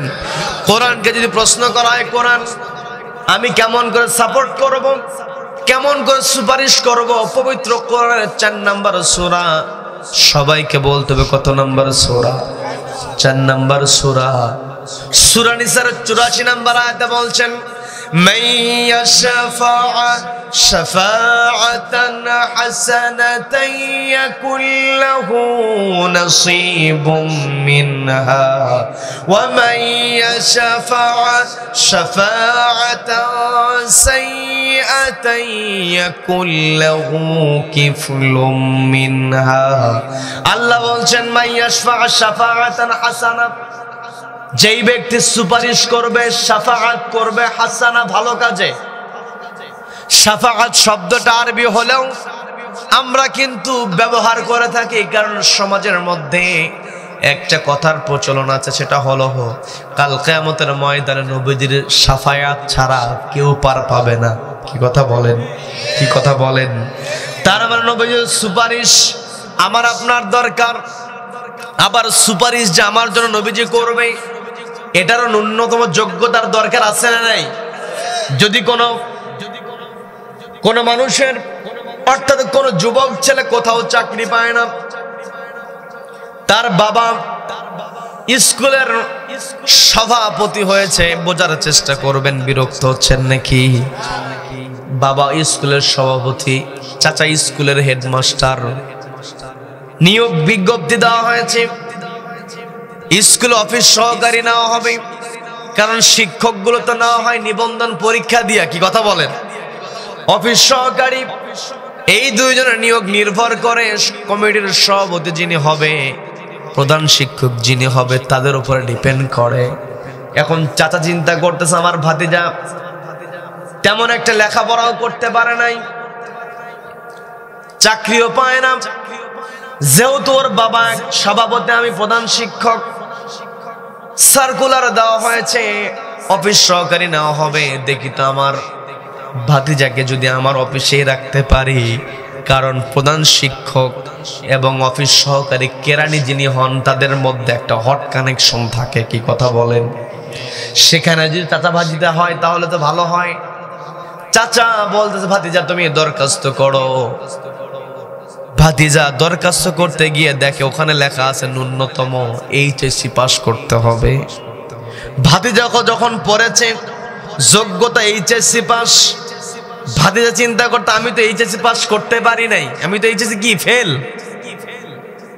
এখন যতই সভাপতির সন্তান হোক, প্রধান শিক্ষকের ভাতিজা হোক, ও কি আর দরখাস্ত করতে পারবে নাকি? সুপারিশ তো পরের হিসাব। ঠিক তেমনই আমি আপনি পৃথিবীতে যদি সৎ কাজের আদেশ দিতে না পারি, অসৎ কাজে বাধা প্রদান করতে না পারি, যতই আমি আপনি নামাজ পড়ি, রোজা রাখি, যাকাত দেই, হজ করি, কোনো ফায়দা হবে না। কথা বলেন ঠিক কিনা? এই পৃথিবীতে আমাকে আপনাকে আল্লাহ খলিফা হিসেবে প্রেরণ করেছেন। খেলাফতের দায়িত্ব হলো সমাজের মধ্যে ন্যায় প্রতিষ্ঠা করা, সৎ কাজের আদেশ দেওয়া, অসৎ কাজে বাধা প্রদান করা। কি কথা বলেন? আজকে আমি আপনি নবীজির সুপারিশ যদি আশা করি, তাহলে আমাকে আপনাকে অবশ্যই সৎ কাজের আদেশ দিতে হবে, অসৎ কাজে বাধা প্রদান করতে হবে। আর আমি আপনি সমাজের মধ্যে সৎ কাজের আদেশ, এই সিস্টেম যদি চালু করতে চাই, অসৎ কাজে বাধা প্রদান করা এই সিস্টেম যদি চালু করতে চাই, চেয়ারে যারা বসবে এদেরকে সুপারিশ করার ক্ষেত্রে আমাদের সচেতন হতে হবে। কথা বলেন ঠিক কিনা?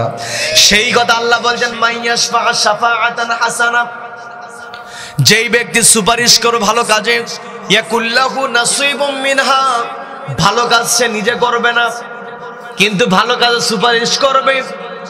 ভালো কাজ নিজে করবে না, কিন্তু ভালো কাজকারীকে সুপারিশ করবে। নিজে করলো না, কিন্তু ভালো মানুষকে সুপারিশ করার কারণে, ভালো কাজে সুপারিশ করার কারণে ইয়াকুল্লাহু নাসিবুম মিনহা, আল্লাহ তার আমলনামায় সব যুক্ত করে দেন। বলেন না সুবহানাল্লাহ। ওয়া মান ইয়াশফা' শাফাআতান সাইয়্যা, ওয়া মান ইয়াশফা' শাফাআতান সাইয়্যা, এরপরে যেই ব্যক্তি সুপারিশ করবে সাইয়্যা, মন্দ কাজে, খারাপ কাজে, ইয়াকুল্লাহু কিফলুম মিনহা, নিজে সরাসরি খারাপ কাজ করবে না, কিন্তু খারাপ কাজে সুপারিশ করবে, নিজে সরাসরি খারাপ কাজ করবে না। যেই ব্যক্তি খারাপ কাজ করে, অন্যায় করে, তাকে সুপারিশ করবে, ইয়াকুল্লাহু নাসিবুম মিন, ইয়াকুল্লাহু কিফলুম মিনহা, তার আমলনামায় গুনাহ যুক্ত হবে। বলেন নাউযুবিল্লাহ, বলেন নাউযুবিল্লাহ। তার মানে এই চেয়ারে যারা বসবে তাদের সুপারিশ করার ক্ষমতা যদি আমার আপনার থাকে, তাহলে দেখতে হবে কোন ব্যক্তিটা ভালো, তার পক্ষে সুপারিশ করতে হবে। এটা আমার কথা না, বলে দিয়েছেন কে? সবাইকে বলতে বলে দিয়েছেন কে? পারলে আপনি নোট করতে পারেন। 4 নম্বর সূরা, সূরা নিসার 84 নম্বর আয়াত। আমি আপনি যদি সমাজে ন্যায় প্রতিষ্ঠা করতে চাই, তা'মুরুনা বিল মা'রুফ, সৎ কাজের আদেশ প্রতিষ্ঠা করতে চাই, তাহলে সমাজের মধ্যে এমন মানুষদেরকে দায়িত্বে বসাতে হবে যারা দায়িত্ব নিয়ে সচেতন হয়। আমরা তো সাহাবীদের জীবনী থেকে, ইসলামের সোনালী যুগ থেকে বিভিন্ন সময়, যেমন খলিফা হারুন রশিদ আছে, আবার হযরত ওমর রাদিয়াল্লাহু তাআলা, হযরত আবু বকর রাদিয়াল্লাহু তাআলা, ওসমান আলী, তাদের যুগে শান্তি ছিল। কি কথা বলেন? আরেকজন ওমর ছিলেন যাকে দ্বিতীয় ওমর বলা হয়, ইসলামের 5ম খলিফা বলা হয়। তার নামটা হল ওমর ইবনে আব্দুল আজিজ রাহিমাহুল্লাহ। তিনি এত সুন্দর করে সমাজ সাজিয়েছিলেন একটা এই কারণে, এই চেয়ারে বসার পরে চেয়ারটাকে বড় আমানত মনে করেছিলেন। কি কথা বলেন? যারা চেয়ারকে আমানত মনে করবে তারা অবশ্যই ন্যায় বিচার প্রতিষ্ঠা করতে পারবে। ওমর ইবনে আব্দুল আজিজ রাহিমাহুল্লাহ তিনি একদিন রাতের বেলা জেলখানার কর্মচারীদেরকে নিয়ে মিটিং করছেন। কারণ সমাজের মধ্যেই ন্যায় প্রতিষ্ঠা করতে হলে যারা অন্যায় করবে এদের শাস্তির ব্যবস্থা করতে হবে। কি কথা বলেন? জেলখানা যদি না থাকে সমাজে কি শান্তি পাওয়া যাবে নাকি? কারণ জেলখানা তৈরি হবে, সেখানে খারাপ মানুষেরা থাকবে।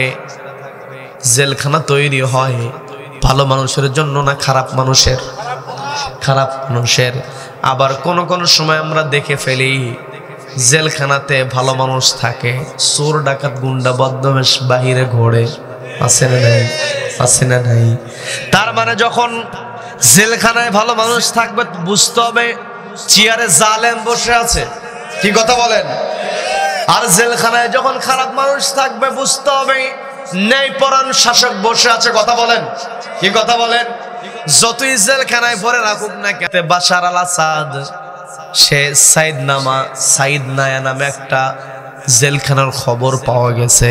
ওই জেলখানাতে সে তার ক্ষমতা টিকিয়ে রাখার জন্য তার প্রতিপক্ষদেরকে ঘরের মধ্যে ঢুকাইয়া দিয়া দরজা বন্ধ করে প্লাস্টার করে দিত। ভিতরে মানুষ না খেয়ে যন্ত্রণায় ক্ষুধায় ছটফট করে মরত। বলেন নাউযুবিল্লাহ। ওই বাশার আল আসাদ চেয়েছিল তার ক্ষমতাকে টিকিয়ে রাখার জন্য লক্ষ লক্ষ মানুষকে বন্দী অবস্থায় রেখে দিয়েছে। আমার দেশে একেবারে শেষ পর্যন্ত আজকে যে আমার দেশ পত্রিকা চালু হয়েছে, এই স্বৈরাচার হাসিনা এটা বন্ধ করেছিল। কথা বলেন ঠিক কিনা? এই আমার দেশ পত্রিকা কখনো ভারতের তাবেদারি করে নাই, যেমনটা তাবেদারি করে ডেইলি স্টার আর প্রথম আলো। কথা বলেন? কি কথা বলেন? এই ডেইলি স্টার, প্রথম আলো তারা সাধু সাজার চেষ্টা করে, কিন্তু এই যে 24-এর গণ অভ্যুত্থানটা হয়ে গেল, এর দ্বারা কারা ভারতীয় দালাল সেটা দেশের মধ্যে চিহ্নিত হয়ে গিয়েছে। কথা বলেন ঠিক কিনা? এই জায়গায় আমাকে আপনাকে সচেতন হতে হবে। ওই প্রথম আলো নাম শুনলেই আমাকে আপনাকে সচেতন হতে হবে। এই প্রথম আলো হাসিনা পালিয়ে গেছে এই একটা কথাও সে কখনো লেখে নাই। অন্যান্য পত্রিকা লিখেছে শেখ হাসিনা স্বৈরাচার পালিয়েছে, কিন্তু পালানোর কথা প্রথম আলো পত্রিকা একবারও লেখে নাই। ভারতের বিরুদ্ধে একটা বার ওই প্রথম আলো পত্রিকা কখনো কথা বলে না, কথা বলেন ঠিক কিনা? কিন্তু আমার দেশ পত্রিকা ওই সময়, আজ থেকে 2013 সালে, তখন ওই প্রথম আলো পত্রিকা একটা হেডলাইন দিয়েছিল, শাহবাগে ফ্যাসিবাদের উত্তাল ভাব। কি কথা বলেন, কি কথা বলেন? ওই 13 সালে ফ্যাসিবাদের বিরুদ্ধে আমার দেশ পত্রিকা কথা বলার কারণে ওরা আমার দেশ পত্রিকা বন্ধ করেছিল। কিন্তু আল্লাহর পরিকল্পনা, বড় পরিকল্পনা, যারা আমার দেশ পত্রিকা বন্ধ করেছিল আজকে গোটা দেশের মধ্যে ওরা ইঁদুরের গর্তও খুঁজে পায় না। কথা বলেন ঠিক কিনা? আজকে আমার দেশ পত্রিকাতে যে তথ্যটা হাজির হয়েছে, এর দ্বারা আমার আপনার বোঝার যে বিষয়, সেটা হলো আমার আপনাকে সচেতন হতে হবে। যতই বন্দি অবস্থায় রাখার চেষ্টা করুক না কেন, ওই যে দেখেন সাইদ নায়াতি জেলখানার মধ্যে বাশার আল আসাদ তার বিপরীত পক্ষের লোকজনকে বন্দি অবস্থায় রেখে ক্ষমতাকে পাকাপোক্ত করতে পারে নাই। এই বাংলাদেশের খুনি হাসিনা, তার ব্যাপারে যেই তথ্যটা আজকে আমার দেশ পত্রিকা দিয়েছে, হাসিনা একবারে শেষ সময় পর্যন্ত বলেছে গুলি করো, তাও আমার চেয়ার দরকার। বলেন নাউযুবিল্লাহ। গুলি করতে করতে ওরা ক্লান্ত হয়েছে। কিন্তু ওয়াতানহাউনা আনিল মুনকার, অসৎ কাজে বাধা প্রদানকারীরা কখনো পিছপা হয় নাই, যার কারণে আল্লাহ বিজয় দিয়েছেন। কথা বলেন। এই বিজয়কে আমার আপনার টিকিয়ে রাখতে হবে। টিকিয়ে আমি তখনই রাখতে পারবো যাদেরকে আমি আপনি আমার আপনার দায়িত্বশীল জায়গায় বসিয়ে দিব, তাদের ব্যাপারে আমার আপনার সচেতন হতে হবে। যেমনটা আমি বলতে নিয়েছিলাম ওমর ইবনে আব্দুল আজিজ, এই ঘটনা বলেই শেষ করব, অনেক রাত হয়ে গিয়েছে, বিরক্ত হচ্ছেন নাকি? ওমর ইবনে আব্দুল আজিজ রাহিমাহুল্লাহ জেলখানার কর্মকর্তাদেরকে নিয়ে তিনি মিটিং করছেন, জেলারদের সঙ্গে তিনি কথা বলছেন।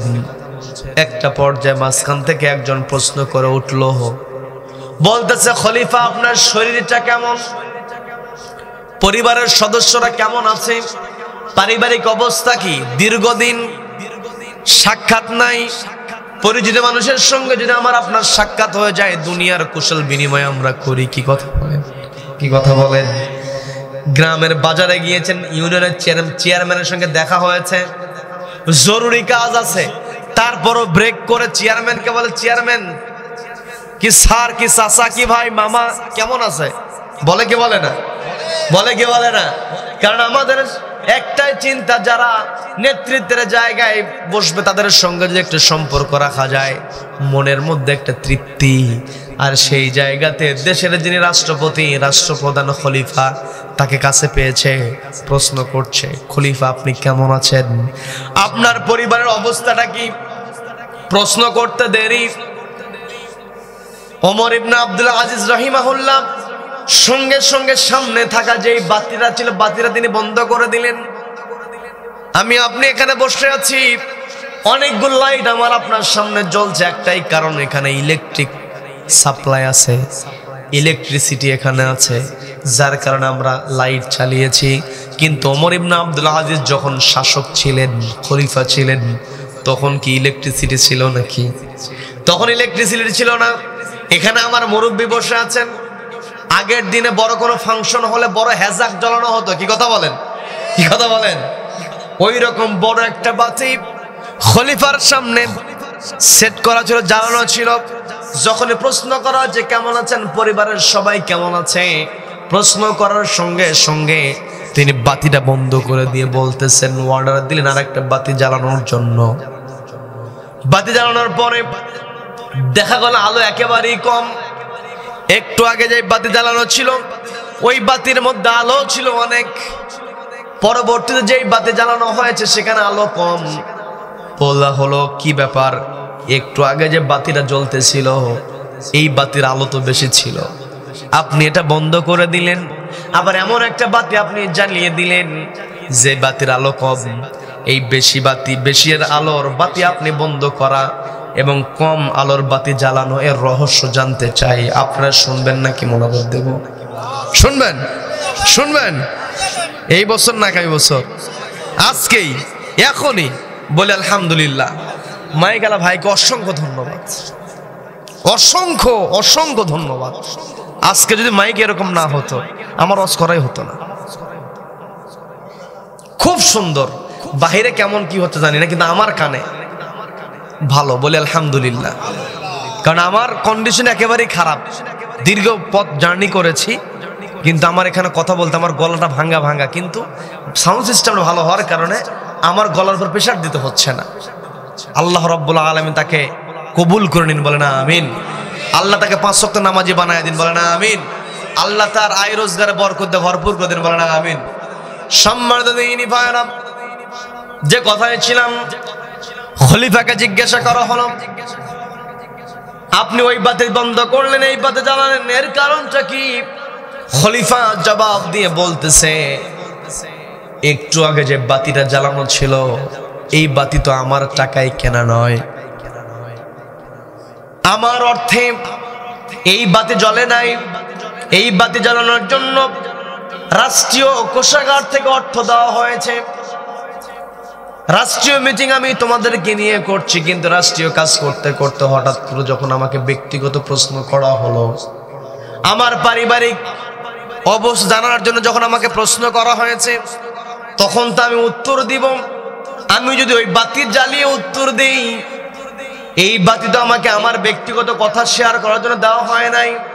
এই দুনিয়াতে আমি যদি এই রাষ্ট্রীয় কোষাগার থেকে সরবরাহকৃত বাতি জ্বালিয়ে যদি আমি আমার ব্যক্তিগত কাজগুলো চালাই, কিয়ামতের ময়দানে আল্লাহ যদি আমাকে প্রশ্ন করে, বাতি দেওয়া হয়েছিল জেলারদের সঙ্গে মিটিং করার জন্য, জেলখানার কন্ডিশন জানার জন্য, কিন্তু তুমি তা করো নাই, নিজের তথ্য শেয়ার করেছো, বাতি জ্বালিয়ে আজকে জবাব দাও। এই প্রশ্ন করলে আমি ওমর ইবনে আব্দুল আজিজ বিন্দু পরিমাণ জবাব দিতে পারবো না। বলেন আল্লাহু আকবার।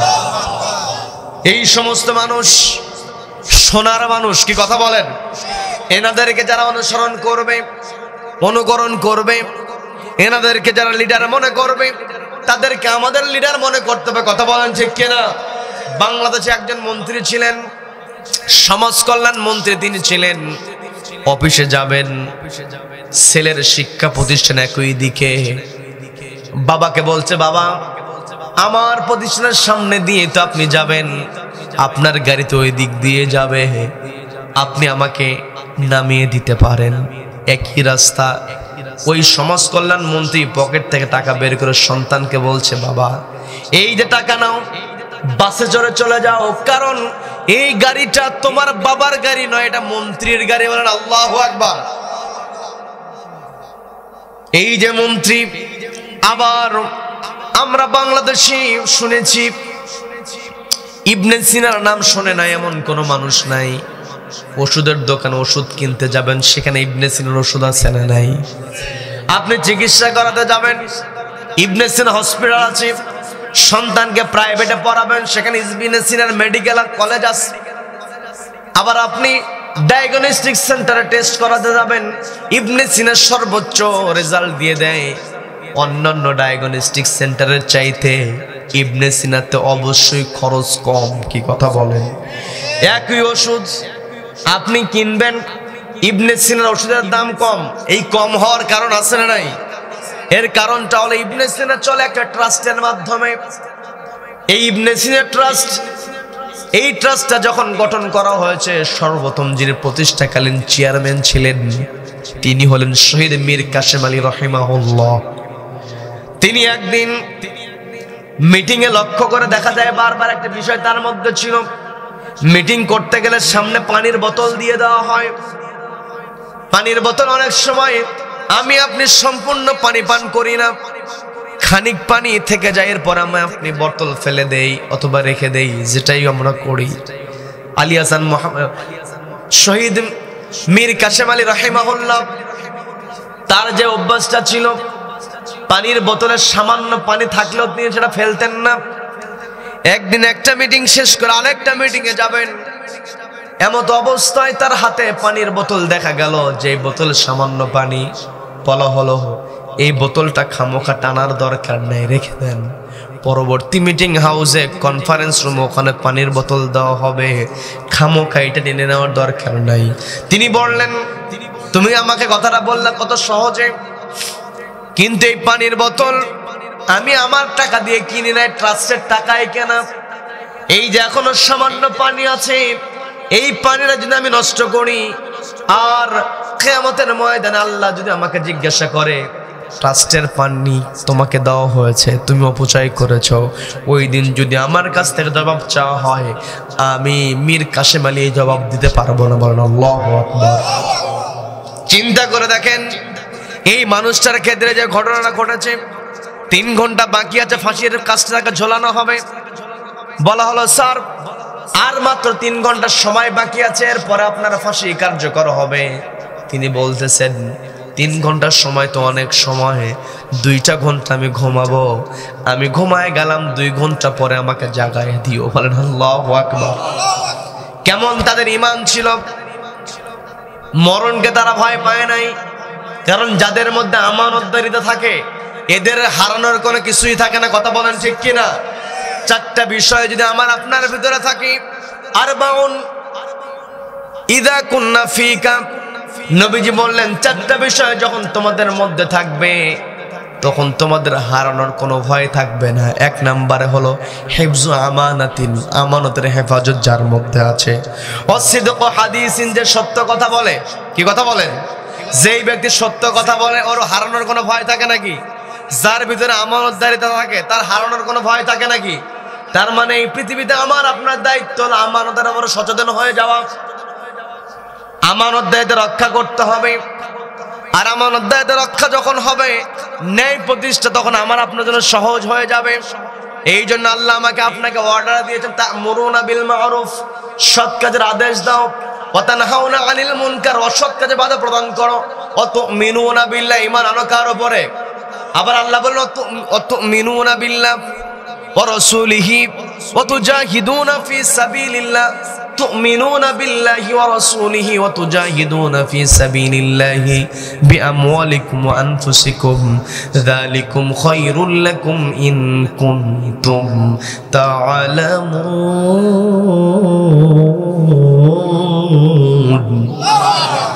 আল্লাহ বলেন আমার বান্দারা, প্রকৃত সফলতা হলো জান্নাতে প্রবেশ করা, প্রকৃত সফলতা হলো জাহান্নাম থেকে নিজেকে বাঁচানো, নিজেকে জাহান্নাম থেকে বাঁচানোই প্রকৃত সফলতা। সেই আল্লাহ বলছেন, ইয়া আইয়ুহাল্লাযীনা আমানু, ওহে যারা ঈমান আনয়ন করেছো, হাল আদুল্লুকুম আলা তিজারাতিন তুজিকুম মিন আযাবিন আলীম, আমি কি তোমাদেরকে এমন একটি ব্যবসার সন্ধান দেব যেই ব্যবসা তোমাদেরকে যন্ত্রণাদায়ক শাস্তি থেকে বাঁচাতে পারবে। সেই ব্যবসা হলো তুমিনুনা বিল্লাহ, ঈমান আনতে হবে কার উপরে? ওয়া রাসূলিহি, রাসূলের উপরে।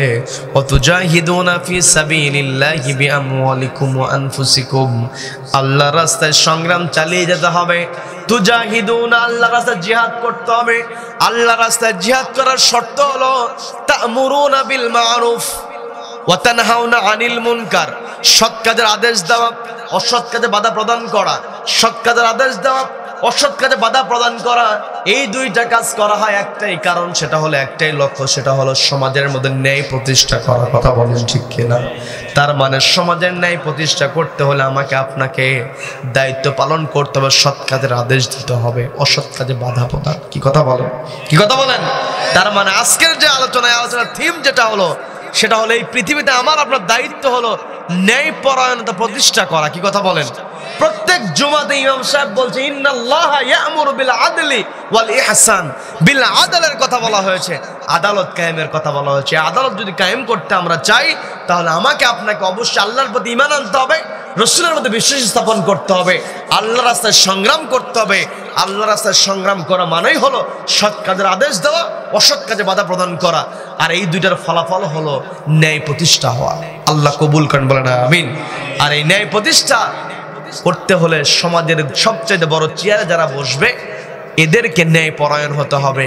আর এই ন্যায় পরায়ণ মানুষদেরকে সিলেক্ট করতে হবে আমার আপনার। কি কথা বলেন? কি কথা বলেন? সেই কথা আল্লাহ বলেন, মাইয়াশফা শাফাআতান হাসানা, যেই ব্যক্তি ভালো কাজে সুপারিশ করবে, ইয়াকুল্লাহু নাসিবুম মিনহা, ওই ব্যক্তি সরাসরি ভালো কাজ করবে না, কিন্তু ভালো কাজ করনেওয়ালা ব্যক্তিকে সহযোগিতা করার কারণে, সুপারিশ করার কারণে আল্লাহ তার আমলনামায় সওয়াব দেন। বলেন সুবহানাল্লাহ। ওয়া মাইয়াশফা শাফাআতান সাইয়্যা, আর যেই ব্যক্তি খারাপ কাজে সহযোগিতা করবে, খারাপ কাজে সুপারিশ করবে, নিজে খারাপ কাজ করবে না, কিন্তু খারাপ কাজে সুপারিশ করা, খারাপ ব্যক্তির পক্ষে সুপারিশ করার কারণে ইয়াকুল্লাহু কিফলুম মিনহা, তার আমলনামায় গুনাহযুক্ত হবে। বলেন নাউযুবিল্লাহ। তার মানে এই পৃথিবীতে চলতে গেলে আমার আপনার পক্ষ হবে ভালো কাজের দিকে, কথা বলেন ঠিক কিনা? আমার আপনার থাকতে হবে ভালো মানুষের পিছনে, কথা বলেন ঠিক কিনা? রব্বুল আলামিন আমাদেরকে যে আলোচনাগুলো হয়েছে এই আলোচনা বাস্তব জীবনে আমল করার তৌফিক দান করুন, বলেন আমিন।